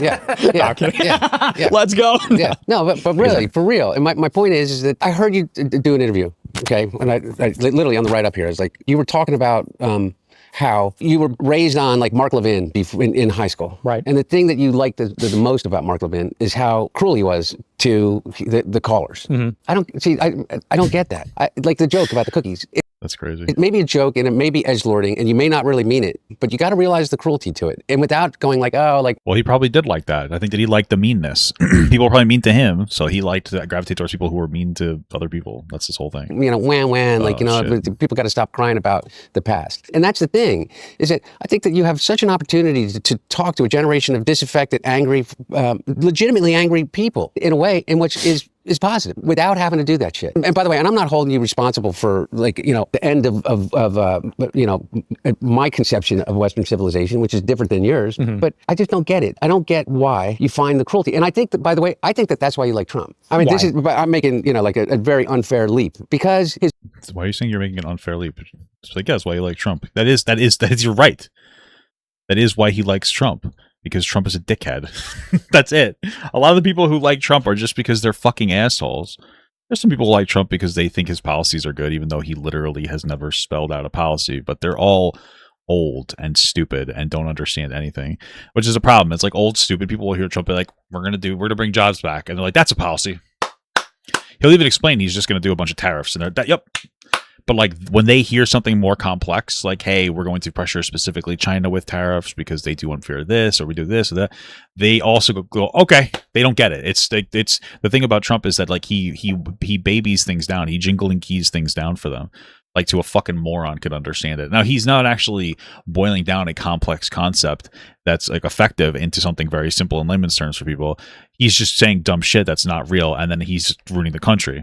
But like old people are like, yes, this makes so much sense to me. I'm really stupid. I'm a really dumb person that doesn't understand the complexities of like anything. Like I don't get it. His first instinct. These are the types of people who like peaked at the mitochondria is the powerhouse of a cell, and they couldn't really understand anything else outside of that. Is cruelty. His first instinct is to find the fault in the other. About everything, by the way. It's not his fault that we're in a war with Iran, that he's ended 38 times and, I ain't running. and started 39. It's not his fault that inflation's high. It's not his fault that the wall didn't get built. It's not his fault that ICE is killing people on the streets in these places. It's just the cruelty of it. Maybe it's a generational thing. I got friends who are Jewish that are going to be really, really fucking pissed off that I'm sitting next to you. And what do I tell them? Shit. What do I tell them why it's okay You just say that you're kind of sitting like across from them. You know what I mean? for me to sit and have this conversation with you? I guess I just have such a different opinion of that. Why should we have to explain ourselves to talk to anybody? And why is it that saying the wrong words or making a particular joke makes it so the Jewish person wouldn't want to watch my show? I have a lot of Because they found the joke offensive. What? Jewish fans. I mean, some of my best friends are Jewish. I've had Jewish employees, and they recognize that, just because I'm not necessarily nice all the time, doesn't mean I'm hateful, doesn't mean I don't even. Well, I mean, this is the thing is like you're a pick-me. You're a Hispanic pick-me person for white supremacy. So like, yeah, you finding other pick-me's across demographics doesn't exactly surprise me at all. But okay, yeah, cool. Even think they see it as cruel. I think they see it as it's a little rough around the edges. And maybe that's the difference is I guess it's just attributing this weight to something that be considered a joke and maybe doesn't have. Yo, Papa Fuentes gives insight into how Trump got a whole lot of the youth vote in 2016, 2020. What is he going to say? TikTok was too woke. Do you want to know why? Like he got a bunch of the youth because there was a bunch of white people that have a fucking victim complex, and they wanted their own victim complex. Right, like this is the thing. If you were any minority online, you got a victim complex. It was some of it was valid. Let's be real. There is systemic oppression versus different groups, but white people didn't get it, and white people got really upset by not getting their own victim complex. So then they created one called "White People Are Being Bullied Because They Can't Say Racial Slurs." That's it. That's it. It is as simple as that. So there's nothing insightful about like, oh, why did he get a bunch of it's a bunch of young white people being fucking stupid and being upset that there aren't like gay little online clubs for you to be white specifically and talk about how much of a victim you are. The only difference is all the other groups actually have like a valid reasons. And then after a bunch of all the white people with their bullshit white victim complex got into office, they started victimizing every other group, peeling back rights for everybody. Trans people can't even be in the military anymore. Women can't get abortions anymore. They're not stopping there. That's definitely a huge part of it. There's more than that. There's not more than that. There really isn't more than that. In general, people can't find jobs, and Trump is part of that infrastructure. And they for some reason thinks Trump isn't. That's really all it is. There's really not like a whole lot else. It's not that complicated. Of a cruel intention behind it. Like, Mark Levin, you got to remember at the end of the day, it's an entertainment show. It's entertainment. People call in. He gets frustrated with them. It's part of what I do on my show. And it's not always nice, but it's funny. And I don't think it's mean-spirited necessarily. And I don't think it's that big of a deal. So, I mean, the thought that I would, like, for example, with you, people would say, why do you talk to Hunter Biden? His father and his DOJ froze your money and put you on a no-fly list. I'd say, so what? I mean, it's just talking. I don't think talking's a big deal, Froze my money and put me on a no-fly list, too. There you go. See, so we got that in common. So a different question that I have that kind of weaves everything together.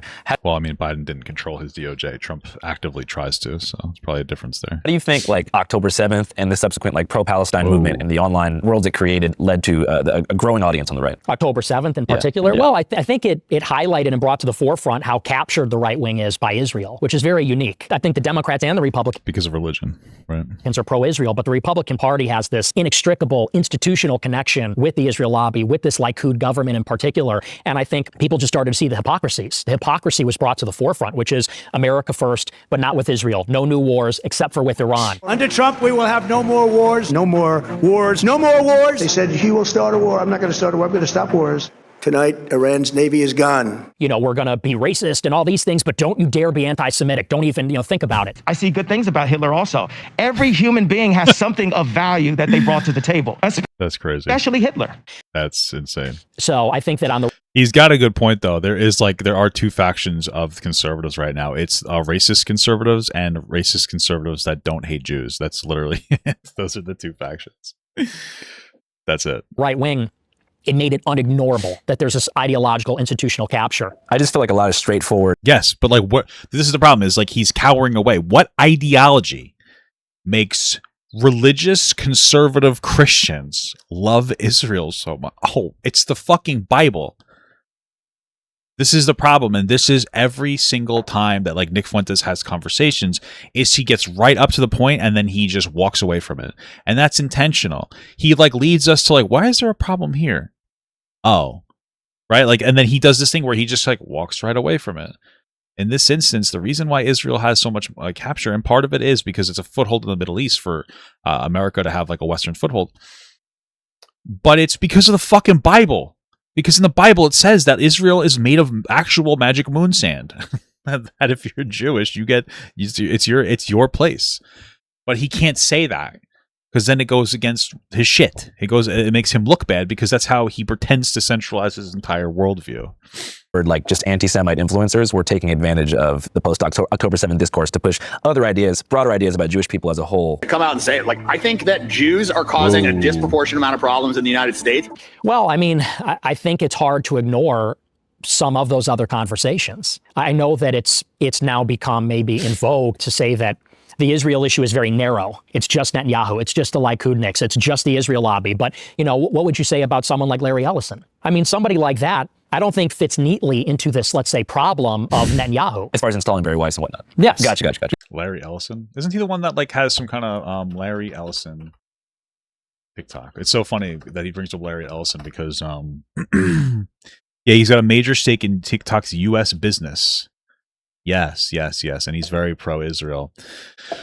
One of the things that does drive me nuts, and it ends up like having a positive impact, like I guess on Nick in the way that I'm having a conversation with this, is that if you talk about certain people, even if you're criticizing them on TikTok, you get banned. I just got banned on TikTok. I had almost 1 million followers again.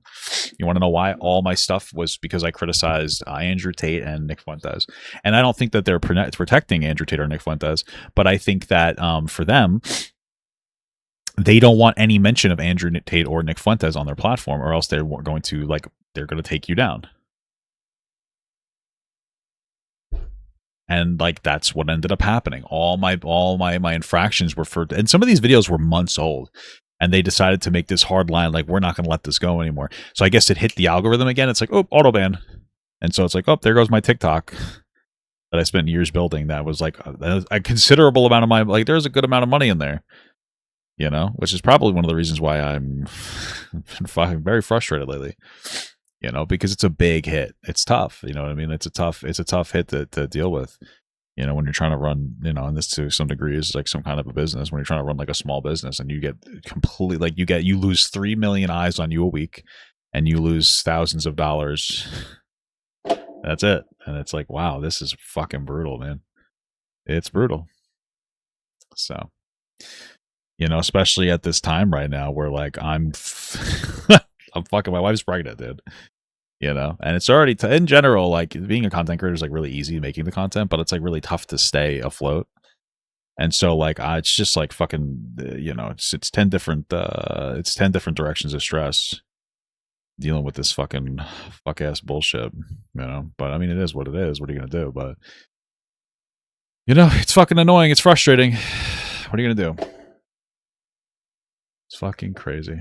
Because this is somebody who's not Israeli. He's not even a religious Jew, but he's ethnically Jewish and has this deep affinity for the state of Israel. I feel a deep emotional connection to the state of Israel and the Israeli people. And is using and mobilizing his power and resources and connections to benefit Israel in the private sector. And so if you were to say, what's a law that we could pass to prevent that kind of influence, what would it look like? He's an American citizen. He can't buy a media company and hire Barry Weiss to run CBS News. And yet we recognize that's a big problem. I just feel the conflation of like anti-Zionism and like Holocaust denial played into the hands of the Israeli propaganda apparatus, because then they can say, hey, look, these people that oppose what we're doing in Palestine also don't think the Holocaust happened. It's a big... I mean, Nick has to agree with that, because he says that the reason why he's so far right is because people were so mean to him or something before. So that would be kind of the same thing. It's like, oh, the reason Israel's so far, right, is because, at least like socially in some instances, but in this instance, like so far right, because, people were mean to them and they were, denying their trauma. So jump in the public perception. It was almost to me as if that was your intent.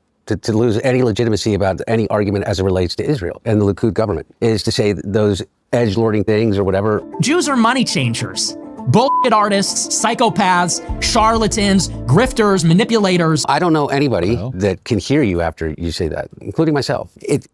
delegitimizes everything, because I don't think that That was crazy. Nice. Relates to Israel and the Likud government is to say those edgelording things or whatever. Jews are money changers. Bullshit artists, psychopaths, charlatans, grifters, manipulators. I've never seen that explicit of a clip, but Jesus Christ, yeah. More compassionate. Let's try to stay a little. I don't want to do any character attacks on Nick. I'm not attacking his character. I'm not attacking. I promise you. I'm no, not. as far as compassion, I more just mean straightforward. Do you feel like the rise in anti-Semitic online influencers post October 7th has given Israel more ammunition to work with in terms of casting everyone who opposes what they're doing as just like a rabid Jew hater? In some cases, yeah, in some cases, sure. But I also think that's overstated, because I think that, look, let's just be honest. I do believe the political left wants to make the Israel issue very narrow, and they want to say that the issue is this genocide in Palestine. And on some level, they think that the Israeli government is racist. You f***ing baying pig! You f***ing bloodthirsty, violent pig! Whoa! Dog. And that's the problem. And I think that ignores that there is a broader conversation, and it does have to do with the Holocaust, and it does have to do with Jews as such, and Jewish nationalism and Jewish identity. So to try to shoehorn it in and say, well, if anybody goes further than this very narrow critique of Israel, well, they're actually helping Israel, I don't agree with that. I think we have to unpack the whole conversation. Well, do you care a lot about? He doesn't, though. Again, like this is the problem, is Nick does not want to unpack the whole conversation. He wants to stop shy of the real problem here. Right? Because yeah, again, Israel do have a lot of influence. Absolutely. And then we have to ask like why that is. And there's two big reasons why. And there's always two big reasons why. Reason number one, again, is because they have a foothold in the Middle East, and it's a Western foothold. Reason number two is because of religion. Christians think that Israel belongs to Jews at any cost and will endlessly and infinitely support them at any cost. Nick Fuentes is Christian. He's the problem. Nick doesn't want to get to the root of the problem. Nick wants to just say Jews are bad. That's it. Because if he really wanted to get to it, he'd be like, yeah, this is bad. But like, no, his ideology, or I guess the one he pretends to have, would be considered part of the problem here. No? Yeah, the answer is yes. The answer is yes, just to be clear. Yeah, like his ideology is part of the problem. That's part of the whole entire issue. So, keep that in mind, dude. But he doesn't want to get into the weeds of it. About Palestinians? Not more than I care about anybody else. So I guess that would be why they would be like, okay, you're just taking advantage of this discourse. I don't think it's taking advantage. I think that we can sympathize with the Palestinians while also realizing he doesn't care about Palestinian people. That, look, I'm an American. And so it's a tragedy what's happening in Palestine, but there's tragedies happening all over the world. My problem is that Israel has this influence over our government. I'm a newcomer to politics, but not to backing the Jewish state. And we're paying for the genocide, and we're furnishing them with the weapons to commit the genocide. And by the way, America is going to be held liable for this genocide, morally, but also politically and diplomatically and otherwise. But I think the people on the left, they may be guilty of maybe caring more about Palestine than they do about America. Nick, but the left... It's funny considering people like Nick Fuentes want to destroy America and everything it's like has originally stood for. So I think that's very silly and funny. Didn't cancel you. The right canceled you first. The right canceled you first, and Ben Shapiro and the Daily Wire, and those were the people that canceled. They may have utilized the tools of the left. I mean, why did they cancel it? Why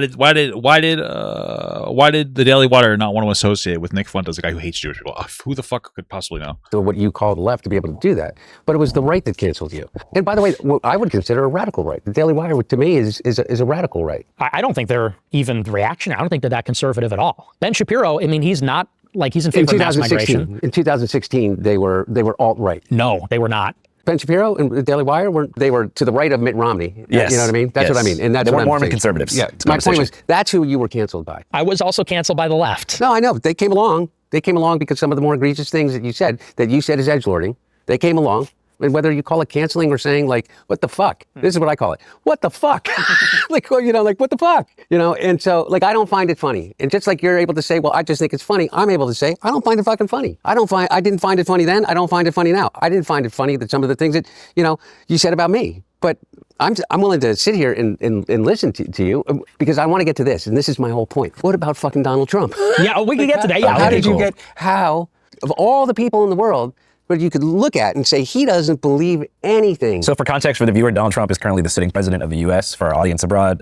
What? Really? The war with Iran was supposed to be over. Now we're back in business, baby. Khomeini had a pretty sick funeral, if you saw the video. So you guys don't like Trump? You used to like him. I did. You've always hated him. He's tried to destroy your life. Yeah. You guys were cool. You guys hung out once at Mar-a-Lago with Kanye. I forgot about that. He did do that. True. You've never hung out with Trump, right? Would you want to? No. If do I want to? Yeah. I did. Okay. Look, man, I would. Like, can we get him? Can we get him in the motel room? So I want you to imagine. Let's get him in I the want you to motel. imagine he's in the motel with us. Yeah. That's Trump.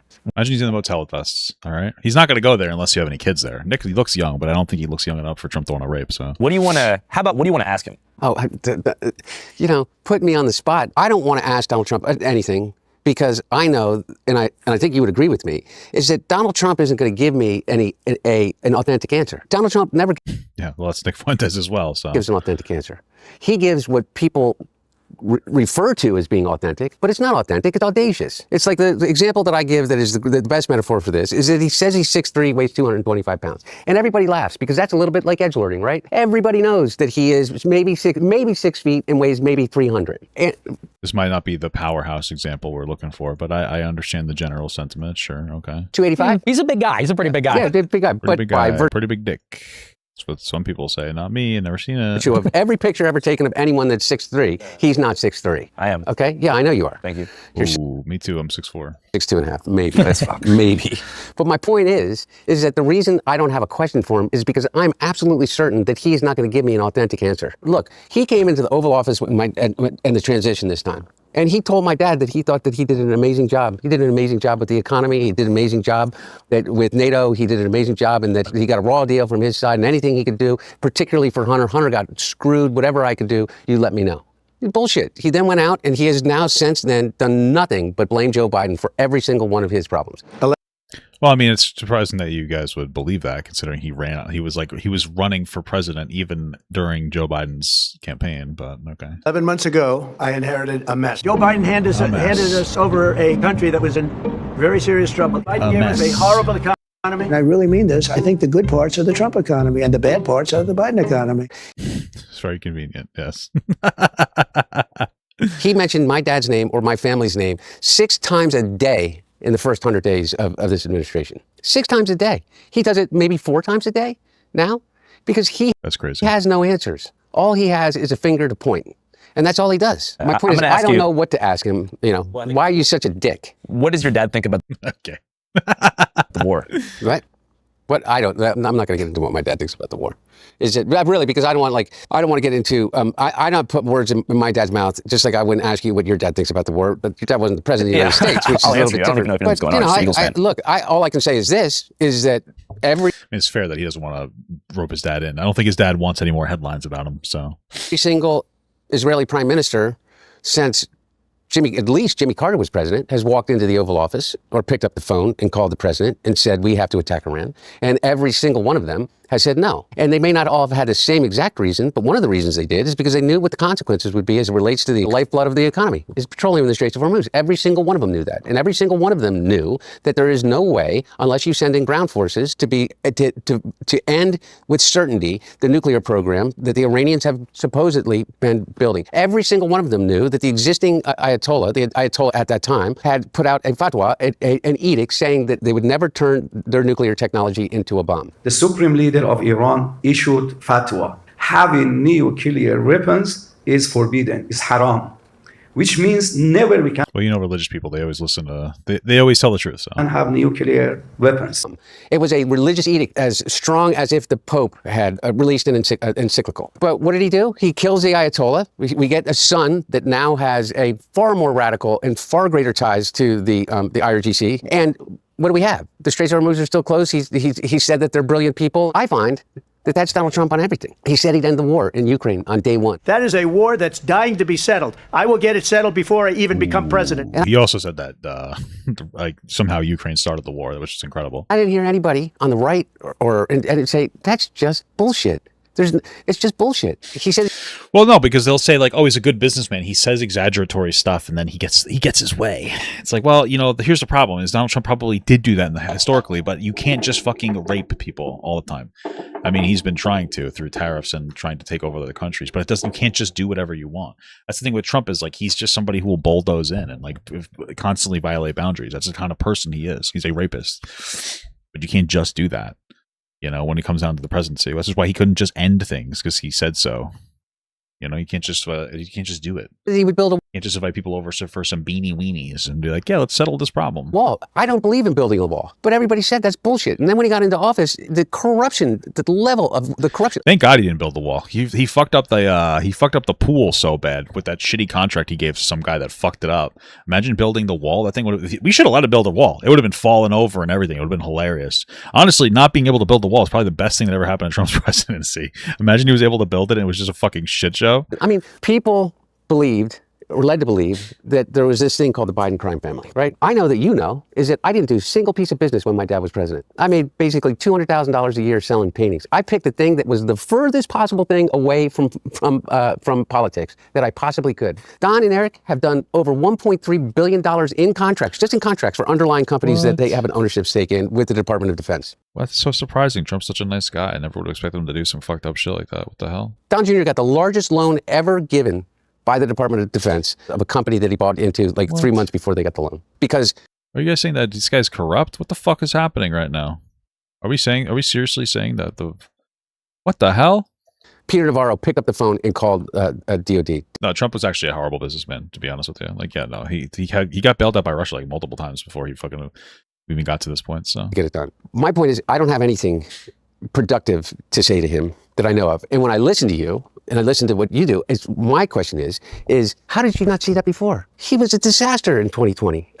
Whoa, cocked wearing a mask. Holy fuck. Complete and utter disaster as it related to what he did with COVID. Regardless of whether you think we were supposed to be wearing a mask or not.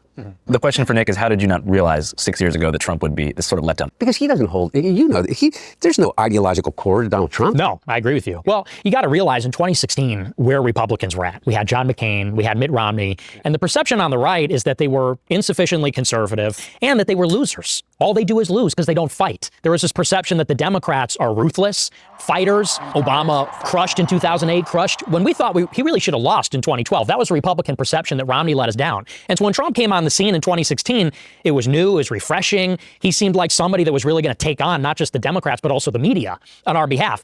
And what's more, you got to think about the mood of the moment in 16 as well and the message Trump was giving. Trump said in 16, it's just me and my son and my wife. We don't have any donors. We don't have any special interests. More than $100 million put in of my money, meaning I'm not taking all of this big money from all of these different corporations like she's doing. We're going to put America first, make the country great again. This is a very appealing message. And I talk all the time on my show about it and realizing now that it was obviously a scam and now obviously unfulfilled completely. And you're right, Trump is non-ideological. The message was brilliant because it said, one, the system is broken.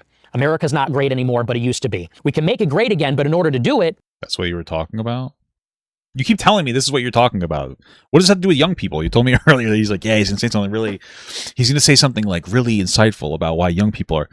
I already knew this answer. Yeah, like Trump won because he was something different. That's it. And he gave answers that were like not positive or they were positive, but they weren't like going to ever happen or meaningful. Like I remember like Hillary got asked something about how we're going to keep like coal mining jobs here. And she said, we can't. And she was right. That was honest, but like people don't want to hear that. And then Trump was like, no, we're going to force it through. He's trying to give an answer to like the jobs going away. The answer wasn't correct and he never like satisfied the promise, but like he would give people answers. So we need to actually bypass the system. Why is it that we never have victories? Why is it that things don't change? Because of money. He said, and that's why I'm different. I'm rich. I'm a billionaire if I self-fund my campaign and don't take super PAC money. Well, it's because of conservatives, not just because of money. Like, just to give them like every Democrat, with the last however many Democrat presidents will come into a recession or Republican causes and they will make things better, right? Like Trump constantly points to like Reagan, doesn't he? Reagan destroyed like unions in this country. He constantly destroyed like airline unions. He destroyed unions that would build houses, which is why we have so many fucking illegal immigrants coming here doing those jobs. It's again, what the fuck are we talking about here? Like conservative politics. I'm not saying Democrats are perfect, but they've been much better for a very long time. And that's the problem, is that a Democrat doesn't get to do anything. They come into office and they fix the problem of the Republican, and the Republicans make things worse. That is what happens every single time. That's why Biden was voted into COVID, because COVID happened. Trump didn't handle it particularly well. It was a disaster. That's why Obama was voted in after Bush, because the fucking stock market crashed horribly, and he came out. They both turned the economies around. Then I won't have to listen to the lobbyists Yeah, he was charismatic and told people what they wanted to hear. Yeah, that's pretty much it. That's what it boils down to. and the special interests. I could fire the people I need to fire, do the things I need to do. That was like a very powerful message in 2016. And after 4 years, I was one of the people even back then that said, look, it never materialized. He did wind up taking super PAC money. He took AIPAC money for that matter. Sheldon Adelson money at that time in 16. Even in the first term, bombed Iran. In the first term, didn't build the wall. In the first term, didn't even reduce illegal immigration until 2019. And I remember the timeline perfectly because I covered it every day. It was The only reason that he did is because of COVID, and he was able to justify shutdowns. like in May and June 2019, 20-year Oh wait, never. That was a little earlier. Never mind. illegal immigration high in terms of month over month. But why did I go for him in 2020? At the height of the pandemic, we all thought on the right that if anyone other than Trump was president, you were going to get a vaccine mandate, which we really didn't want to be forced to take the vaccine. We thought the lockdown might never end. We thought that censorship would kick into overdrive. And so we said, really, it's unacceptable that anyone other than Trump would just be a disaster. And then obviously Biden came in. And then he did much better than Trump. So I don't think it was as bad as we thought it would be, to tell you the truth, honestly. But by 2024, I mean, I was out. In 2024, because everything you're saying is totally true. And I was telling people on my side, I was saying he's not. it must be like really convenient to be somebody like Nick Fuentes, who could just pretty much trend ride, and then he could hop off the train whenever he wants. Not going to build the wall. And I know you're against that. He's not going to do the mass deportations, promising that. He's not going to start no new wars. I said in 24, he's going to take us to war in Iran. And the Ukraine war, I said, that's not going to end in one day. Too complicated. We're already in it. And so I didn't vote. I didn't vote in 2024. And I told my followers not to vote for Trump for that reason. And it was only until a year later, after all the exuberance died down and people saw the bearing of the Epstein files, the war in Iran, people said, you know what? You were right. You were right about Trump. Even Alex Jones told me you were right about Trump. I was all in on him. So, I mean, as far as him being vaporware is concerned and a scammer, and fundamentally, you're 100% right. This is so funny. No ideological core. But the funniest part about this is the fundamentally what Fuentes is saying, like, hey, in this second term, Trump came in and he just didn't do anything he promised, and he was been a failure. That's what Trump did the first time too. Trump was an absolute fucking failure the first time. Remember, he came in, said he'd fix healthcare, didn't do anything to fix healthcare. Said he's going to build a wall, didn't build a wall. He said he was going to do. The only thing he did is he cut taxes for billionaires. That's all he did, and then rolled back regulations that were protecting the environment and keeping people alive, and like fighting back against companies allowing them to like fucking flood the world with cancer. He didn't do anything, and so it's so funny. It's like he didn't do anything his first fucking election, and we voted him again. Why is that? It's because COVID. Trump is the only person who benefited from COVID. I keep saying this. He's the only person that benefited from COVID.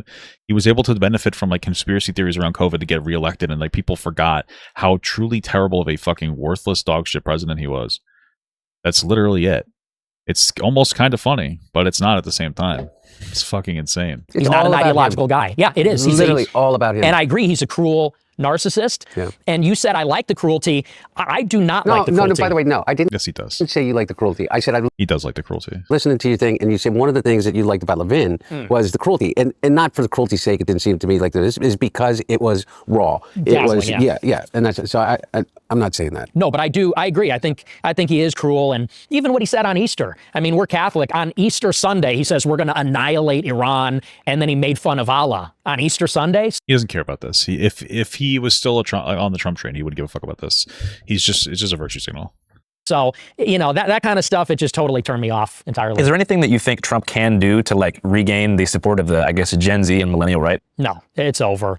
People see what he's made of. And Hunter's right. He's a liar. He is a liar. Ooh. He is a bullshit artist. And he's made of poop. Especially, you look at what he did with the Epstein files, with the war in Iran, what he did to Thomas Massie. This guy named Thomas Massie. There's something wrong with them. They just vote no. They love voting no. They think it's good politically. You realize that if you are America first, you have no place in this Republican Party. Because he said it. He said, well, yeah, that's true. Because all Republicans, even Nick Fuentes, don't like America.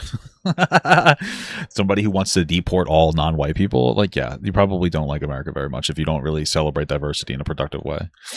So a Republican Party. You don't have to cum guzzle diversity, but Jesus Christ, these people are fucking insane lunatics that want to roll back rights. He talks about how he doesn't want women to be able to vote. Like this, It's anti-American. Or rather, he said MAGA is Mark Levin, Laura Loomer, Randy Fine. He said, and who is not MAGA? Megyn Kelly, Tucker, Alex Jones, Candace. And I think most Republicans said, well, we're with those other people. We're not MAGA anymore. So what do you think happens, Nick? I believe that we need radical change. And I'm not talking about violence or revolution or things like that. I'm talking about the only ways that you can have this kind of radical rethinking of the system. Like, there's so many questions. Like, what do you think about the Epstein files? And what do you think about the accountability? Or do you think that he's broken the system to the degree that we now are basically in a dictatorship light? I think it's so funny because like whatever we're about to hear, like this is one of the beautiful things about what Fuentes can do. Fuentes downplayed Trump's involvement in the files. Like Fuentes was like, "Oh, who even cares?" He was downplaying 15-year-olds getting raped. He said like 15-year-olds aren't kids. Like that's what he was saying. Same thing with Megyn Kelly. They were both downplaying it. So it's going to be so funny that he could just turn on a dime. He's just so deeply inauthentic because he was defending it before. It's like, it's not like they were little kids. Like that's a downplay. That is a defense of Trump. Like he was still playing the game for a long time. He pretends that he, like every conversation that this guy has and is involved in, it's just like a reframing of the reality of like what he actually does and what he actually supports. It's fucking ridiculous. No, I have a lot of confidence only because I think the Democrats are going to take the House in 26, which I support. I'm telling my people, vote Democrat. We want the Democrats in the House because what they're going to do is they're going to use the oversight powers to bring all the corruption to light. Because I know Republicans will watch this, and when you say, you know, we didn't commit crime, they're going to be skeptical. However, for the sake of argument, let's say the income you made during Biden was ill-gotten. For the sake of example, it's just doesn't hold a candle. It doesn't even come close, doesn't even touch Jared Kushner, Howard Lutnick, Steve Witkoff, Don Jr., Trump himself. It's just a different sport. It's a different game entirely. And I want all that corruption to be revealed. And I think the Democrats are going to do it. I hope they get impeached. I don't think they'll be removed from office, but I think it'll basically drag this administration to a halt. And then 28, I think there's an opportunity for a clean reset with both sides, right and left. Hey guys, quick. Right and left. Probably the left's gonna like gain more socialisms. I think the right's gonna be pretty much lost after MAGA's out. They're not gonna be able to maintain it whatsoever unless Trump does like some kind of like a total takeover. So I think that he's just trying to cash out, or maybe he's trying to tease the idea that he could run again. I mean, we've kind of seen that in different ways. But yeah, it's unfortunate because we're at a spot where like the people need the white supremacists like Fuentes for like the time being to prop up the message of like, yeah, we need to get rid of like the current MAGA expression for there to be like a reset, unfortunately. Quick thing before we get back to Hunter and Nick. So these two guys individually have been hammered on all sides by the American media for years. Ooh. And if you want to understand why the coverage looks the way it does historically, you've got to ask an important question that nobody asks. Who owns the outlets doing the hammering? Me. Who's doing the hammering? Who funds them? I own them. On the board of directors. Once you trace the money, the whole you know what Nick Fuentes would say. Two-party culture war thing starts looking a lot less like a real fight and a lot more like a business model, and a very effective one. And Ground News is how I see right through it. Yeah, Brown News. I love it. So Ground News is the dopest news aggregate out there. App and a lot of fucking. I gotta start getting these. I actually had a conversation with. Holy fuck! What the hell? A conversation with a friend of mine that actually does this type of stuff to like try to get brand deals. So there might be something coming in the future. Website as well. Beyond that, I just can't take anything. I just say like no gambling shit. I already have gambling ads turned off on YouTube. What the fuck is that? That's fucking crazy to me. You know, I think that's like the worst thing you could do. Ownership piece. I mean, killing these people is bad, but there's no killing people ads, so I'm safe from that. Yeah. Every outlet gets a bias rating and a factuality score. And there's a blind spot feature that catches stories that one side is hammering while the other side is completely ignoring, which happens more than you believe. Here's a perfect example. So my man, Big Hunter Biden, Big HB, just won a $1.7 million defamation suit against ex-Overstock CEO Patrick Byrne, who lied and claimed that Hunter took an $800 million bribe from the Iranians. Pull it up in Ground News. So the WLT report on the far right, the sister site of WeLoveTrump.com, spent 4 years shitting on my boy Hunter. But today, the headline reads, Hunter scores stunning $1.7 million court victory. Wow, stunning. Ooh, now on the left, Raw Story says, stunning, like Trump says about his daughter who was underage at the time. Hunter gets last laugh after judge orders MAGA millionaire to fork over nearly $2 million. So on this story, as you can see, left, right, everyone converges. That's the ownership beat right there. Everyone's pissing their pants, baby. WLT Report is a Trump loyal outlet, and even they had to run the wind straight. That's the ownership beat right there. And when you can actually see the ownership inside of Ground News, you can really trust exactly what you're reading. Look, I don't do much news commentary. I don't know why you support infinite immigration when like half of the people coming here from those are I guess using okay. Wow, that's incredible. Yeah. Anyway, I don't support infinite immigration. I think most people are pretty reasonable on immigration policy. That's a crazy fucking thing to say, that. I can't even read the rest of it. That's probably why I got banned. Yeah, nobody on the left really, nobody like meaningful on the left like supports infinite immigration. It's kind of just something that people like to say. Like when you're like, hey man, I don't think that we should exclude people just because they're brown. It's like, oh, you want infinite immigration then? It's like, okay, it's boring. I do documentaries, but before I sit down with two guys who've been extensively attacked by the press for years, I gotta know where the coverage of them is actually coming from before I ask my questions. And Ground News is exactly how I do it.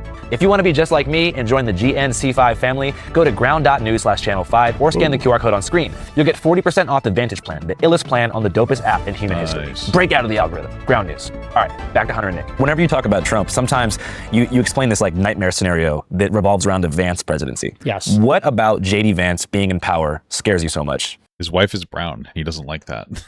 That's literally it. If Trump doesn't have an ideological core, then Vance really doesn't, because Vance is a chameleon. That's not his real That part is actually a good one. name for openers. Never had a real job. These are all sinecures given to him by Peter Thiel. I mean, you never had a real job either, but okay. 6 years ago, he's a never Trumper. I'm a never Trump guy. I never liked him. I think that he's leading people in a very Damn, he looks like shit. dark direction, and that's ultimately what worries me the most. Terrible candidate. Idiot if you voted for him. Might be America's Hitler. I was wrong about Donald Trump. I didn't think he was going to be a good president, Brett. He was a great president. Now he's a national conservative, national populist. And so we don't even really know who he is. I mean, to me, this is basically a Manchurian candidate. This is a shell. And who is the power behind him? It's the oligarchs. It's the little tech oligarchs in bed with the CIA. You know, especially at this fever pitch with AI, I think that's really dangerous. So to me, him being president is just a worse scenario in my mind. For the uninformed viewer, what is the Palantir-JD Vance connection? Well, Palantir was founded by Peter Thiel, and Peter Thiel's very close with David Sachs. JD Vance was given his first job in Silicon Valley by Thiel. Thiel hooked him up with it. You know, the CEO of that company said it was a personal favor to Thiel that I hired him. And then Thiel got him all his jobs at these various venture capital firms, including his own, and then funding JD Vance's venture capital firm. Peter Thiel gave $15 million to Vance when he ran for Senate in Ohio in 22.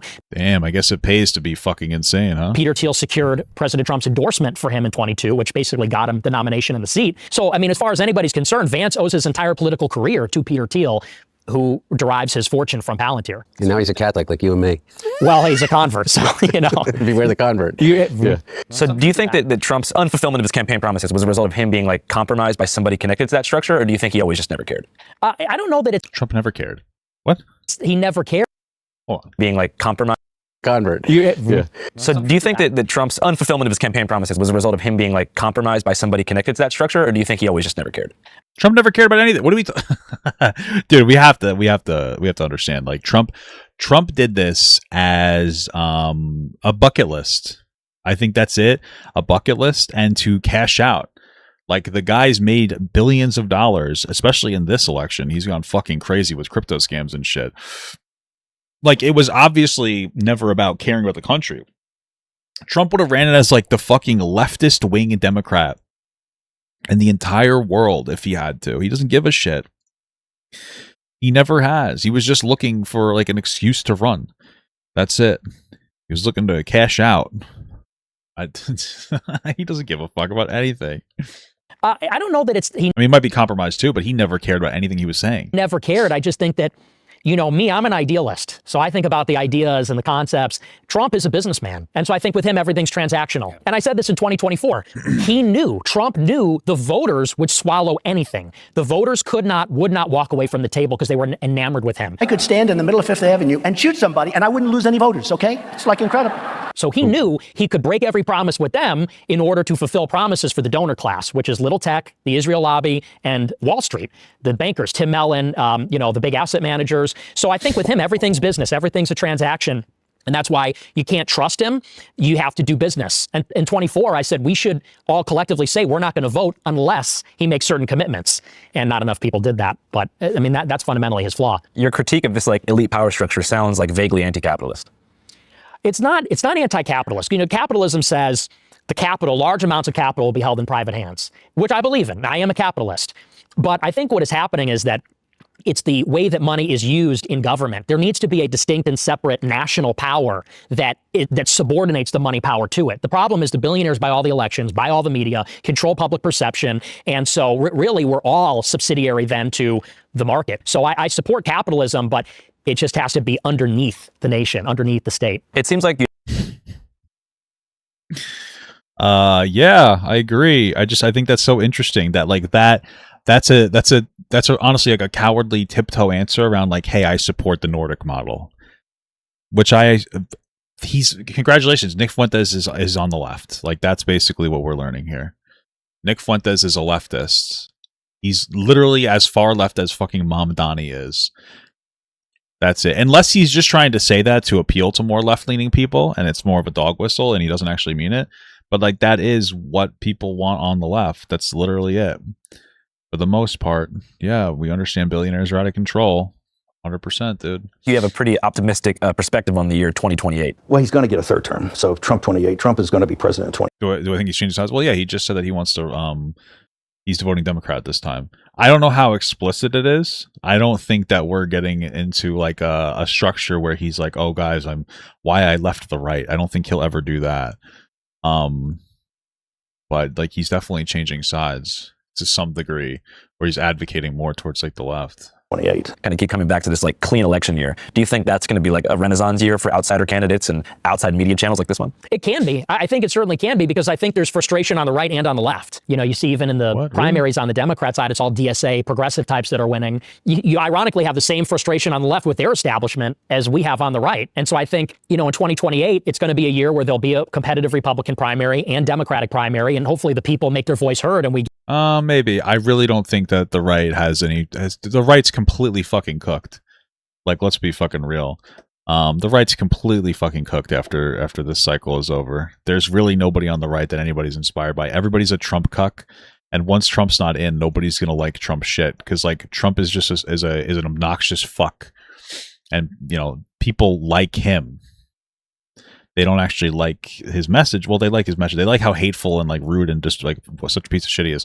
They don't actually like they're not going to like the overall message without Trump pushing it there, though. Like no one's going to eat like Vance's shit and go like, "Oh wow, it's not going to work out." We get some new options, you know, maybe that reflect the will of the people more. Yeah. And so, what do you think about somebody like Mamdani? Personally, I don't like him. I like Mamdani a lot. I don't like some of the things that he said. Like what? Like, for example, on 4th of July, when he takes the opportunity to sit there with, let's be honest, not a single white person in the room, and says, you know, the founding fathers would look down on us, the working people with their dirt-streaked hands against the billionaires. I think it's a little too divisive. I like it. I love when people criticize Mamdani, because it's always fucking lukewarm, dude. His big criticism was Mamdani was mean to billionaires, and was it kind of cringe or something? What the fuck was that? Dude, I swear to God, man, Mamdani gets such a bad fucking rap. It's so funny. Like Mamdani really is he's just like he's just trying to do his best, and I think he's doing a decent job. He's lowering crime and shit and balancing the budget, and he's trying to do his, you know, what he's got to do, and seems like an honest guy. And you know, we get the brilliant criticisms like on 4th of July he shouldn't have criticized billionaires.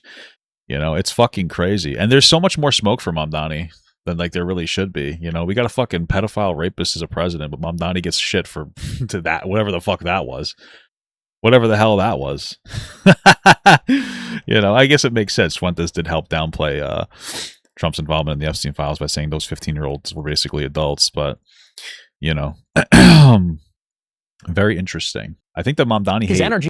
The Mamdani hate's just like so forced, honestly. Yeah, I like that he's young. It's ironic. Okay, fair enough. That's rich, buddy. But no, look, maybe that's what Trump likes about him too. It seems pointed at me. I know, but yeah, but the thing he was dissing you in that video. Yeah, a little bit. Staring down the camera like, "Just for you, Nick, you son of a bitch." People like me. Yeah.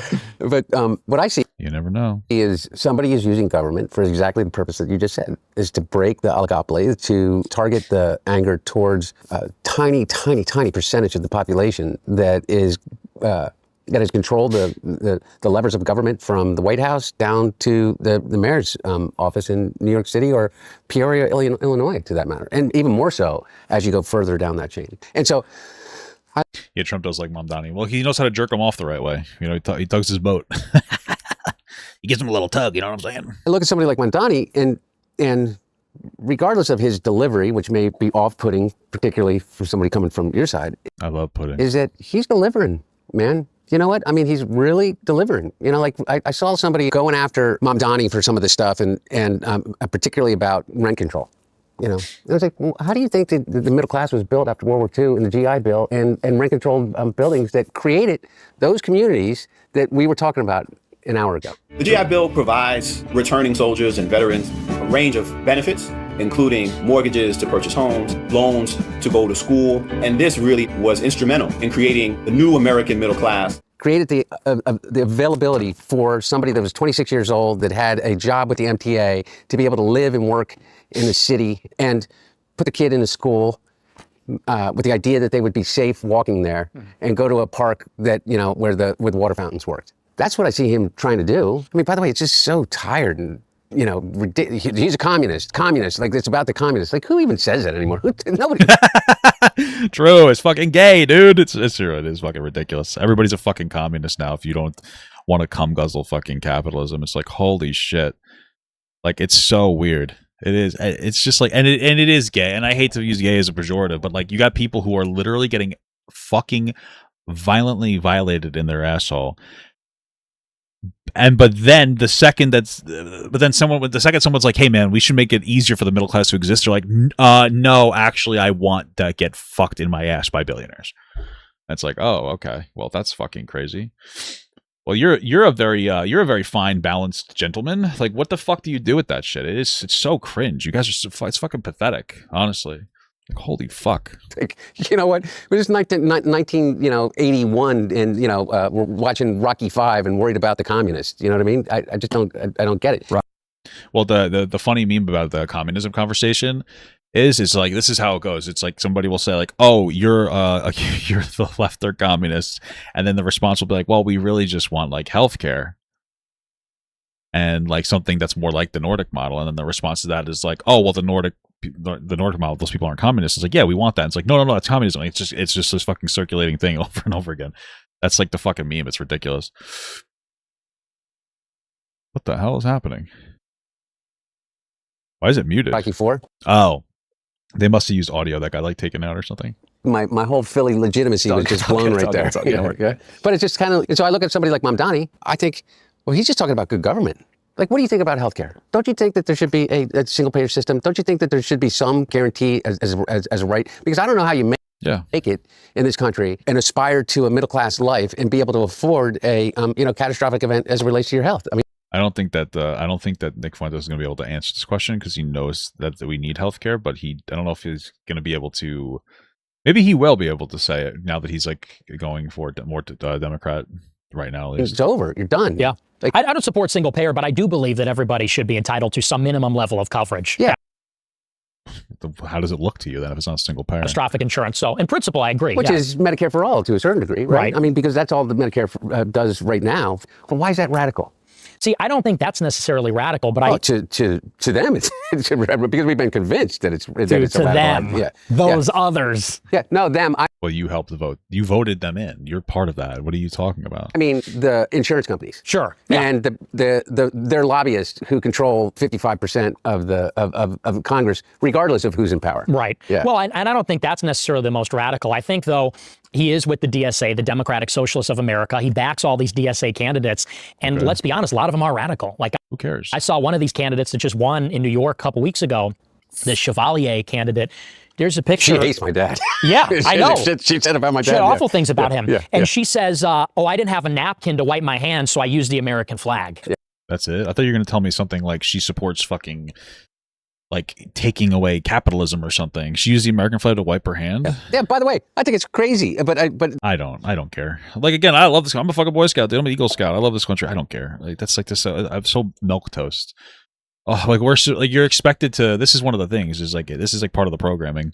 You're expected to get like really offended by that. Like, holy fuck, this person hates America. Me too. I fucking hate America too. I love America. I hate America right now. It's like a toxic relationship. You know, what have we been doing for the past fucking decade here? It's just like riling up a bunch of racist bullshit. Our president's a fucking rapist. People, like, I don't know what to tell you. How do you like America when a bunch of fucking rape apologists vote in a rapist pedophile that's destroying the country and they still support him? What am I supposed to? No, I like this country. It's so great.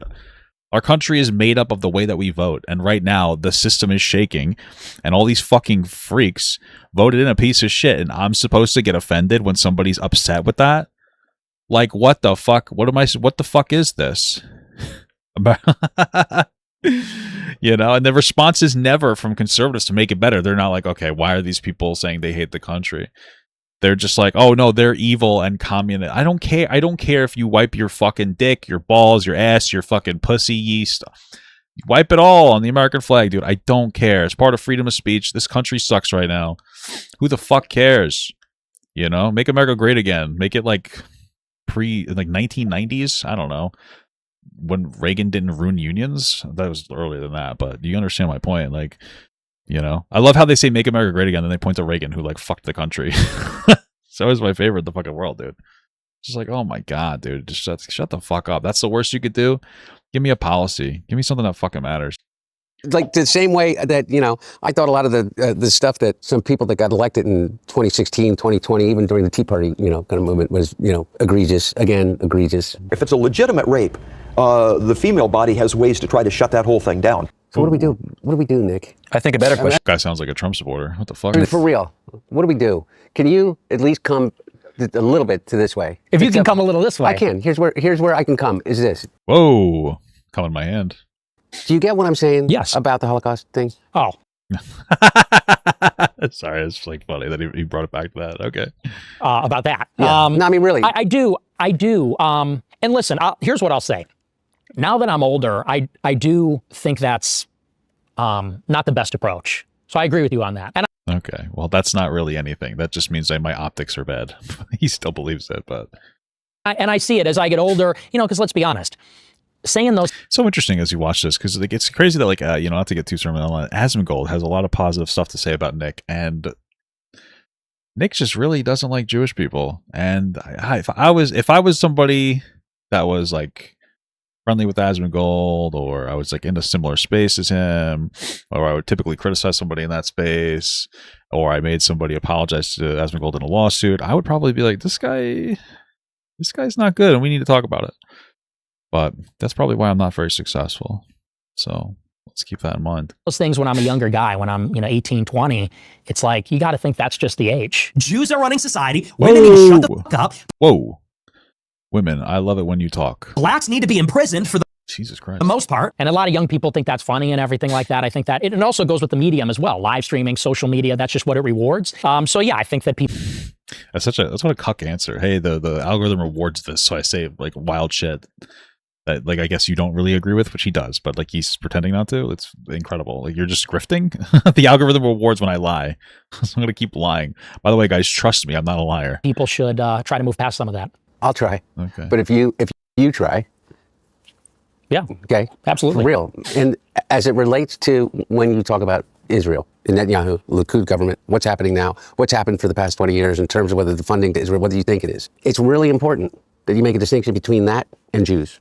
Because here's the thing, okay? Zoran Mamdani has a higher favorability rating in the United States among Jews than Bibi Netanyahu does. I think 65%.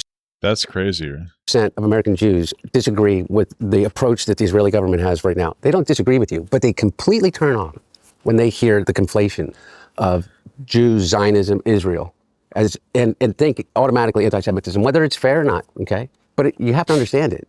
And you have to understand it from a cultural perspective in which the recent history... Hunter is too well. Well, I don't know if he's too well-intentioned. I think that, like, he kind of, I guess backtracking on a little bit of what I said earlier, because I was just focusing on, like, Fuentes' optics. But Hunter's optics make him look, like, nicer, too. Like, he makes him look good, too. I think if you're a Fuentes supporter, you might look at, like, some of the way that he's communicating and be like, you know what, maybe I do like Hunter Biden a little bit.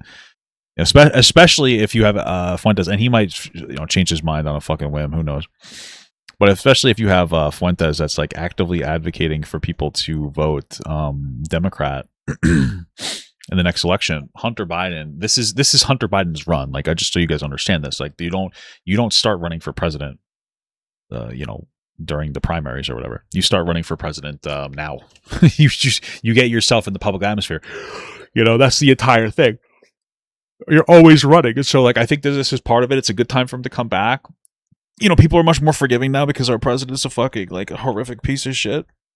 And so this is part of it. Now he's friendly with Fuentes, and that's going to give him some kind of, like, credibility amongst, I guess, people more on the right. So is only one data point in 2,000 years of history as it relates to what it means to be a Jew. of which there is what, 1%, 0.5% of the Really good hummus. That's what I've heard. entire world's population? Because I don't know what it adds to your argument, or whether it adds to your argument about Miriam Adelson being able to give $300 million to Donald Trump and commit to giving another $300 million to get her way, and we end up in a war with Iran. Yeah, well, and I think that's a valid point. I do think, though, that the issue's broader than just Netanyahu. Oh, maybe, by the way, obviously Netanyahu has a base within Israel, within the Jewish community here in the United States, with Jared Kushner. You know what I mean? Jared Kushner, who is unelected, not a member of our government, is having has more control over the direction of the everyday lives of American people right now than anybody that I know of. I mean, what? Sounds like the same thing that happened with what's that guy's name? Oh, Elon Musk. Sounds like that happened with Elon Musk, where he wasn't elected and he got to go in and have a personal look at our finances, not save us any money, but cut a bunch of programs, and then somehow mysteriously not lose any contracts of his own. How fucking interesting. Meanwhile, all he's doing is building a $6 billion private equity fund with the people he is negotiating for. Well, it is called a private equity fund, so I mean, how can you hate that? And I always say, look who's paying him, and wondering whose interest that he is advancing. He's getting paid by the Saudis, he's getting paid by the Emiratis, he's getting paid by the Qataris, he's getting paid. Go down the list. And for some reason, this guy is also gay as hell, Jared Kushner. What the fuck? Is this just another conservative closeted gay guy? Based, by the way, but I love to hear. The hell? He is in control, along with Steve Witkoff, who is also not elected by anybody, deciding whether or not the Straits of Hormuz are going to open up and whether or not our gas prices are going to go down.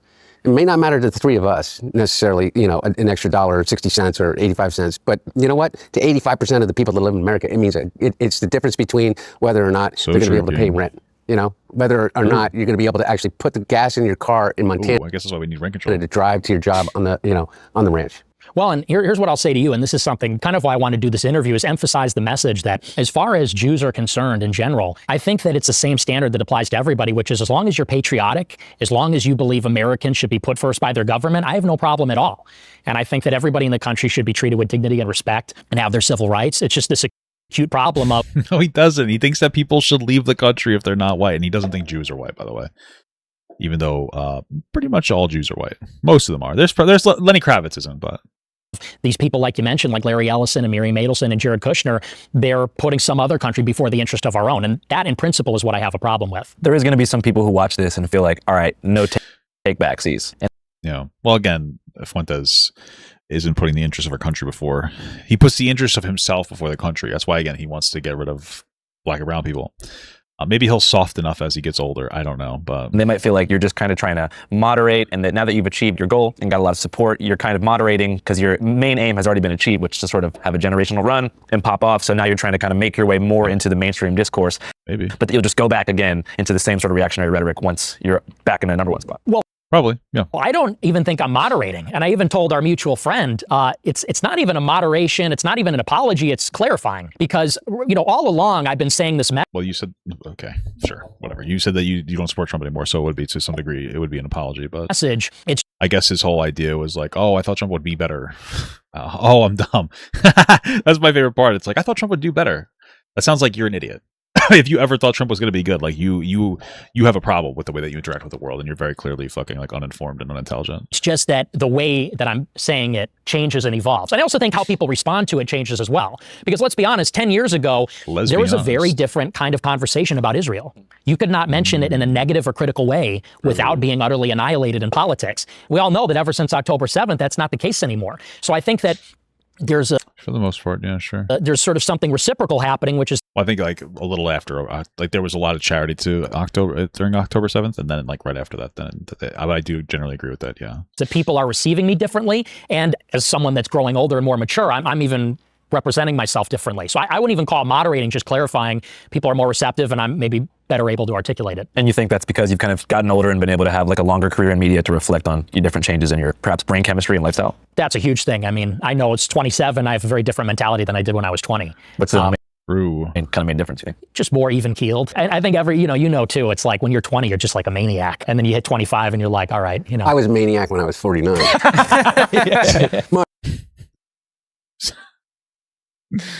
Okay. Sorry. What I find like it's almost like a little silly. It is silly. It's just that like he just keeps making these like self-deprecating jokes. It's like, I get it. Like you used to do drugs. Like I'm good. Let's move on. You know what I mean? My brain chemistry has definitely changed in the last 7 years too. You know, and I do believe that people can grow and they can change. And I'm not asking you to, and I'm not asking you. What's the thing is his growing and changing isn't changing his opinion. It's just getting better at expressing the dog whistles. So it's like, okay, what are we talking about when we say grow and change? To say things, but there are certain things that I just hope that you can hear without feeling attacked.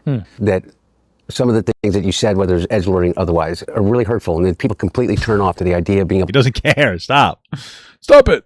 To listen to you about anything, and then you get dug in more, and you're like, go fuck yourself, like, you know, you can't take a joke kind of thing. And that's not what it is. It's not just wokeism. It's not. It's people being really, really hurt by it. And I just make jokes about Jewish people in private, like I do. You know what I'm saying?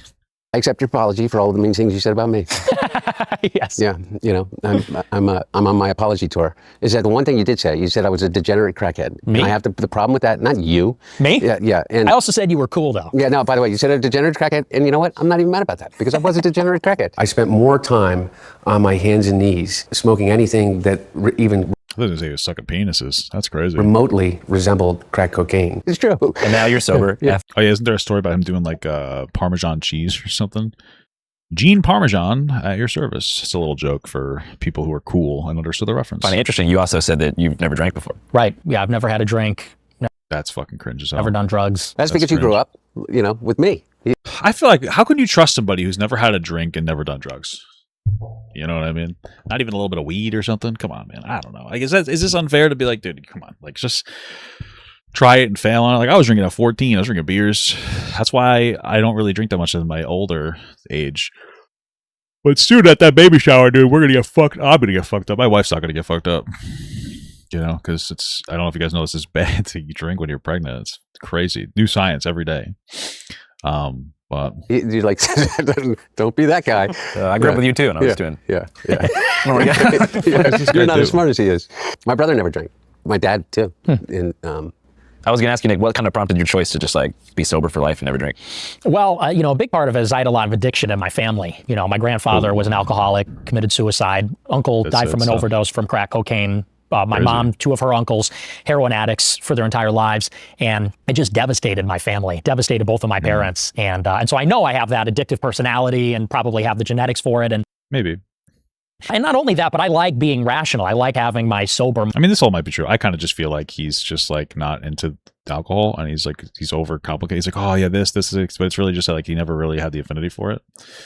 But maybe I'm wrong. You know, it's could be wrong about that. I think that's actually a sacred thing, to have unimpaired reason. So the thought of losing control and even being tempted to get into, you know, worse things. What do you think he's addicted to instead? Like cat boys or something? I just thought it's just not worth the risk. So it's just never for me. Well, how much, by the way, sorry, do we have time? Yeah. Is it, how much do you think COVID warped not just your generation, but everybody? Because I have this theory that, that there was this thing that broke for us with COVID, and that nobody's really come to terms with how traumatic that was for everyone. And no, there's no theory. COVID was one of the, if not the most destructive thing that's happened, especially to younger people. During COVID, I was like 30 years old. I was working at a bus company. And I was like cleaning buses, and I made sure a bunch of buses were disinfected so people can get the dialysis. It was a big deal. But like for the most part, I wasn't super changed. I was still going to work and I was able to be productive, but online blew up. But imagine being like 13 years old. I mean, I'm 36 now, so that was like 6 years ago. Nick is 27. That's 6 years ago, so he's 21. That's young. But imagine being even younger, not going to your graduation, skipping through a year of school because you simply couldn't go to school because it's like, you know, of the social distancing, or, you know, the internet blowing up, a bunch of young people getting really popular online because it was easy to blow up. And then like falling off after COVID went away and people weren't home watching as much, and like that you had this idea that, oh, I'm popular, there's something special about me, I'm good, blah blah blah blah, and then you're completely destroyed. Just engaging in the online addiction network of social media where you get like, oh my god, I'm doing really well, I get addicted, and then you kind of crash back down, you don't do so well. Like, yeah, COVID was fucking destructive for young people, so mentally destructive. We often point back to it and be like, oh my God, look at all these different people. Like, why are there so many, I don't know, trans people experiment with their gender? Because people are just like home and they're confused and they don't know what makes sense anymore. Obviously, like intuitively things didn't make sense. So they're trying to explore like what makes sense. Oh, maybe I'm non-binary. Maybe I'm a white supremacist or something. Maybe I'm an incel. That's the same reason why we have all these people in incel communities as well. I'm not being dismissive of trans people. I'm just saying there are so many different people that were just experimenting in different ways, and they were confused, and they were home, and they weren't going outside. They weren't having meaningful social interaction. It was a huge cuck. Like, COVID fucked so many people. Like, we're not going to recover from COVID for a long fucking time. It really fucked people, because those people who are now like damaged and are now incredibly antisocial, they're gonna grow up. They are growing up, and they're going to be presidents, and they're going to be fucking weird, and they're going to be kind of smelly. You know what I mean? It's going to be, it's fucking, it was a hell of a time. Especially for the younger generations. I think severely less for the older generations, but for the younger people, missing the graduations, missing critical years in school, that's when the socialization happens. That's when you learn to get along. And so... Yeah, true. And also, like, I remember my uncle passed away to COVID. It was really terrible. He's like a father to me. And we couldn't do a funeral. It was fucked up, man. I remember seeing him like deceased. It was really fucked up. Like, I was one of the, I think it was just myself and my mom who saw it. I was at the hospital. It was like so quick, and I saw his dead body. It was fucked up, dude. It's pretty fucked. It's pretty fucked up. So, not a great experience, I'll tell you that. You think about how this generation is going to grow up having 2 to 3 lost years. No sports, no school, no extracurriculars, vacations. It's devastating. And we already had a problem with that. Isolation, social dislocation, loneliness. I can't even imagine. So it's going to be devastating, I think. But that's a lockdown. So maybe if you're watching this video after this, Yeah, well, he said... I like that when he snuck in there. It was funny. That's the lockdown, which is true. It is the lockdown. That is like the nature of the lockdown. He's not wrong about that. But like the idea, the undertone to that for somebody in Fuentes' community was like that was the conspiracy. Like there was a governmental conspiracy to shut down all business, to shut down all businesses to get you. I don't know, to ruin our economy. I don't even know what the fuck the conspiracy is. What they want control over what? What control do they get over a fucking pandemic? They already billionaires already had us controlled. How does that help? Making people more skeptical of government overreach? Yeah, that's the government, definitely good conspiracy government. Yeah. Put your phone or computer away, go outside, make a friend, just do anything but scroll to the next video. Back in the day during Nickelodeon, they had Go Outside Day. Oh yeah. I feel like we need like one day a week where it's mandated in a tech oligarch sense that no one can go on their phone or use the computer. Man, I would love that. I mean, that's one thing. Is if the one thing we could all agree on. The way I say it now is you're all carrying around a bag of heroin in your pocket. Everybody is, and it's true. It's kind of true. Yeah, for real. Probably even more dangerous in some ways. Would either of you guys ever run for office? Are you asking me for real? Yeah. No. He's lying. Stop it. He's running for this is his run. I'm telling you right now. He's gonna float the idea. I think that politics. I'm telling you, I'm gonna say Biden Sanders is a power ticket, 1,000%. The Biden Sanders ticket is probably a power ticket. Maybe AOC, but I don't know if she's seasoned enough to be a secondary to him. And I don't know if a woman can be president yet. I mean, I'm fine with it. I just don't know if the country's ready to accept it. I'd vote for her, but like that's why Hillary lost. Same thing with Kamala Harris. I mean, there's other reasons too, but that was like the straw. If they were men, they would have won instantaneously against Trump. It would have been like a fucking no-brainer. So, yeah, I'd vote for them too. It's just like you for what's the biggest like reach out that you're going to be able to do.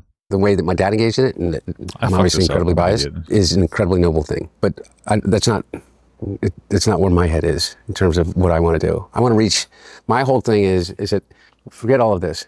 I want to reach 1 million people in addiction. I think one of the biggest things about addiction, and one of the reasons why it is it continues to be this epidemic, is that we don't talk about it. Is that you don't even talk about it around your dinner table, and what you realize. You best assault, but imagine that's where you hid your crack cocaine. That'd be fucked up. If you're coming from my particular unique situation. It's like the joke about putting like the milk in the freezer for the fridge, but it was actually like just gallons of horse cum, except this time it's your drugs inside of your salt shaker. Wait, did you get that salt shaker? from underneath my radiator that I was hiding? Is that everybody comes to me and they tell me their story. And sharing that is like, you know, breaks that cycle of shame. And so I want to reach 1 million people in addiction. How about you, Nick? Would you ever run for office? I don't think so, no. Just because you can't, I don't think you can fully be authentic when you're running. That's so sad because Nico said this guy could be a really good president. Running for office because you, it's a different role. I think you can be authentic running for office. And I think my role, they say, according to the Overton window idea. Ideas that are inside the Overton window are ideas that are politically safe. The public is ready to accept them. They say that if you want to change people's opinions and what they consider acceptable, you kind of have to be the first to the punch and maybe considered a bad person or evil or whatever in order to promote your view. And so that just doesn't lend itself to that kind of politics. Well, I mean, Nick already admitted before that he says some inflammatory things online just for the attention of it. So it's going to be kind of hard to, you know, I mean, it would be easy for you to do because that's apparently what you were already doing. But I mean, I guess it would be, you know, he wouldn't be able to be authentic. He thinks you couldn't be authentic and be president. I think that you can be authentic. I think Barack Obama was a generally authentic person. I think Joe Biden was an authentic person in general. You know, it's just the way that his strategy would be inauthentic. So I think to protect my own integrity and authenticity of the message, I have to not run for office. See what we just did? We walk for office, guys. That's what I'm pushing for. Walking for office. Probably the entire audience happy. One half is glad I'm not running. The other half is really glad he's not running. If not you guys, then is there Fuentes lies all the time. So any candidate or prospective candidate that you feel like could run in 2028 that would, you know, have a fair shot that y'all support? Nobody in particular for me. Honestly, I haven't really been too impressed with who's come out of the Republican Party. So I'm hoping they'll just be somebody we haven't heard of, somebody maybe that hasn't been in office before.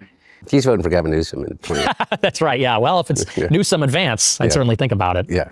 How about you? Anybody that, you know, creates a twinkle in your eye? No, I think that there are a lot of people. I mean, I know that you think that you're going to laugh at me, but I personally like Gavin Newsom a lot. I think that he's authentic in those beliefs, whether you agree with them or not. Thomas Massey's. I don't know if I would say he's authentic, but okay. Principled stand as it relates to I think the problem. I mean, like, listen. Well, there's plenty of problems with Newsom. I mean, you know, he takes money too to increase the restrictiveness of building new buildings. That's what they all kind of do. They get money from billionaires and millionaires to preserve the value of like different properties. But, I mean, he's trying to do the Trump thing where he's trying to be like inflammatory online in the Trump way to like get a Trump audience. And it's just like, I don't know. It's not really resonating with me. I would vote for him because like, what the fuck else am I going to do? But the Epstein files was incredibly courageous. Do not let the Senate muck this bill up. I am sorry if one of your billionaire donors is going to get embarrassed because he went to Rape Island. And that's fucking Christ. Based? It's not based going there, just to be clear. So, but okay. That's why he's not going to be a congressman anymore. But that's why, you know, he could potentially make a really strong national candidate. And you guys think America will exist in a post-Epstein capture freeway? Will America exist? I mean, you know, I like to think so. I think the question is less, is America going to exist, and more the bigger question is like, is America going to exist as a powerhouse like it used to? And based on the current trajectory, America is not going to be a powerhouse. Like Trump has done pretty massive damage. People are very stupid and they want to like pretend that doing a bunch of isolationist shit is going to make us more powerful. Really stupid to make other countries hate us, especially our allies, just for nothing, because Trump isn't getting anything out of it. I guess just to impose some tariffs that never could have worked economically. But you know, we're a massive amount of the world economy. Other countries liking us, being willing to give us better deals and work with us more is absolutely pivotal. And Trump has done nothing but like position us into a place where like they're not going to want to do any of that. That's the major problem here. So I'd like to think we'd be around. That'd be cool. But I'd like to think that we'd be a powerhouse, which is probably just not going to happen. Trump has done some pretty insane damage, and people don't get it.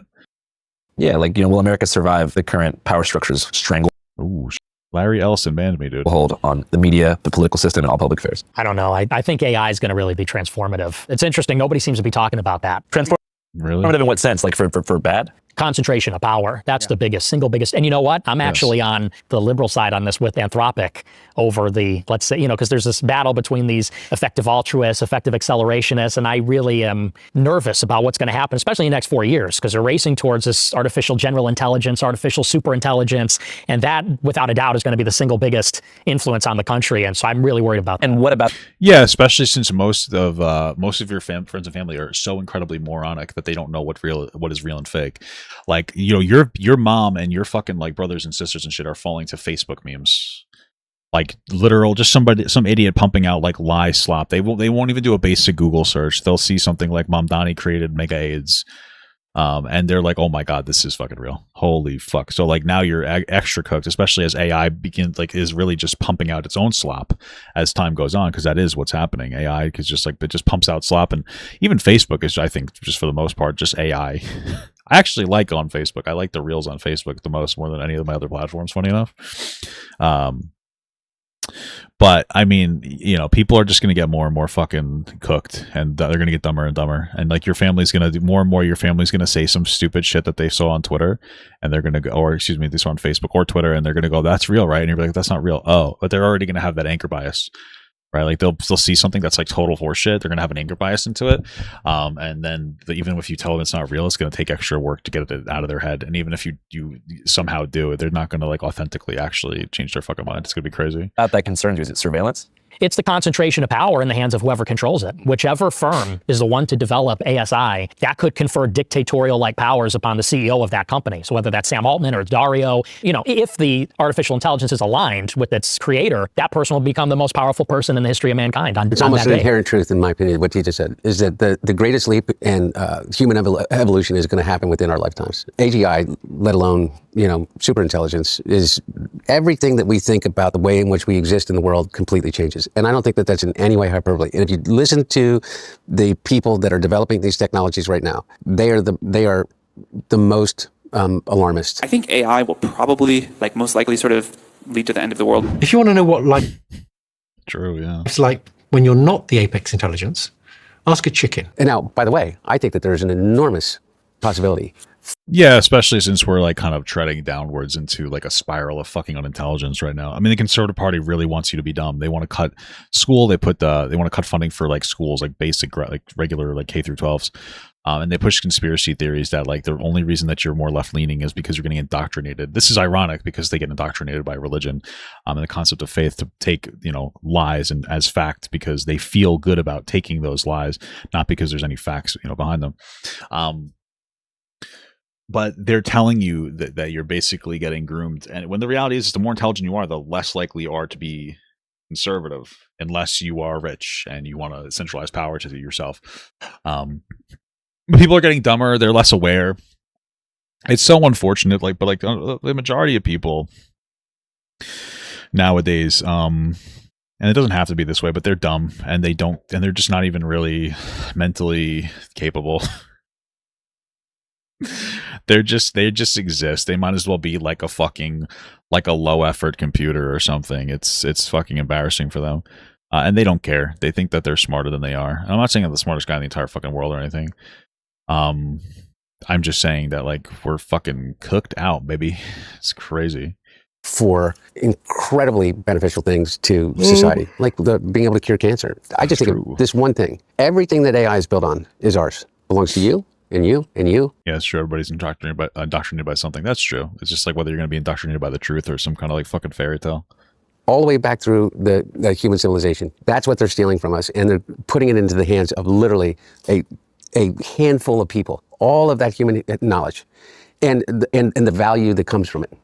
And I think that that's ours. So any AI that is developed, particularly that goes to HEE, it should be communal. It should be shared in the not just the beneficial offshoots of it, but the actual money of it.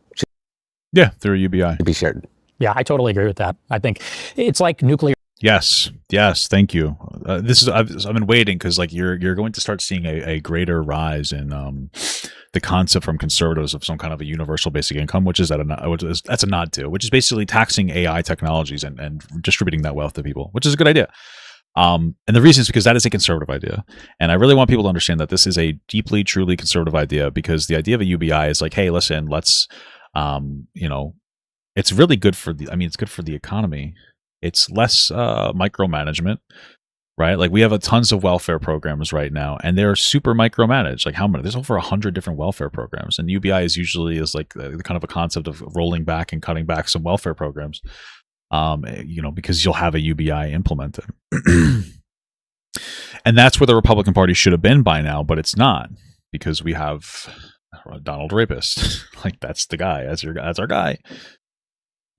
So it's nice to see somebody like, it's nice to see some conservatives finally like, oh yeah, this is what we need. It is what we need. I mean, how authentic is Fuentes? I have no fucking idea, but this is definitely what we need moving forward. Your bombs, but it's also a commodity at the same time. The weapons potential, the economic potential, I think that's going to be the biggest thing. And I hope on some level that liberals win that argument, because what Trump is doing with the Pentagon, Anthropic, and OpenAI, the way they're handling it is so reckless and sloppy and just honestly unbelievable. So we need some adults in the room on that one. Well, it's been a great conversation. I appreciate you guys for coming. You guys have any final questions you want to ask to each other, or maybe a message you want to give to the American people? I still believe in America, and I truly believe in these conversations. And I think everyone that's watching would think that I would not want to sit down with Nick. And this, I guess, what I'm getting at with you is that I hope you see the humanity in me, and so in the way that you talk in the future takes that into consideration. And what I'll do is I'll see the humanity in you. Yeah, I agree. I think it was a great conversation, and I think that we have to come together on the things that we agree on, which is, for example, that we love the country, we both believe in America. Again, he doesn't believe in America. It just needs to be stated. It's a fact. He doesn't actually believe in America. He's the antithesis of it. He wants no meaningful immigration. It's like oust a bunch of people. But yeah, we both want the country to succeed, and I like what you said, that we see the fundamental humanity in each other, and I think that I don't know. This is the problem. Is like maybe Nick is being authentic. Maybe he's getting older, and he's like, yeah, you know what? I see the humanity, blah blah blah. Or maybe he's doing what he usually does, and he's lying. I mean, who the fuck are we gonna know? We're not gonna really know. So it's just is what it is. We're just kind of at the mercy of whatever he wants to say, I guess. Especially in the events of the last year, the killing of Charlie Kirk, you realize that's actually not something that people on both sides share. I think there's people on the right and the left that don't see the humanity in the other side. And so maybe that's the new consensus, or that's where we can come together, is on the basis that, we disagree on fundamental issues, and even sometimes it gets heated and we yell at each other, but that we do ultimately want the best for each other. We love each other. We want the country to succeed. And I think that's a starting point for any solution and any conversation. All right, American brothers, thank you guys so much for your time. I really appreciate it. Thanks, buddy.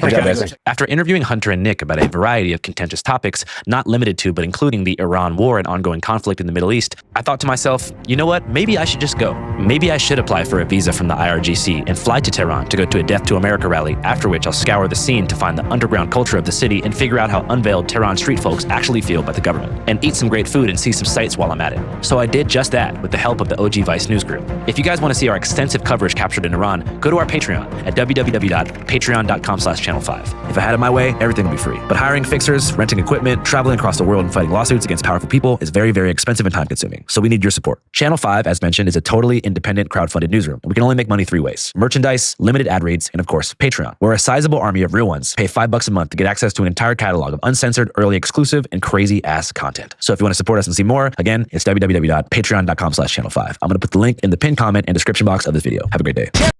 Yeah, I do that, the $10 a month one, just to donate, I don't really look at the content, so but I like the regular content. So. Channel 5 live worldwide, Hollywood and Vine. Fuck the authority, Channel 5 News. Channel 55, we don't fuck with custers, and 5 is the best number. I like you said Channel 55, and you got it wrong, and they just always left it in. All right. Well, listen, that was an interesting conversation. I guess time will tell if it was productive or not.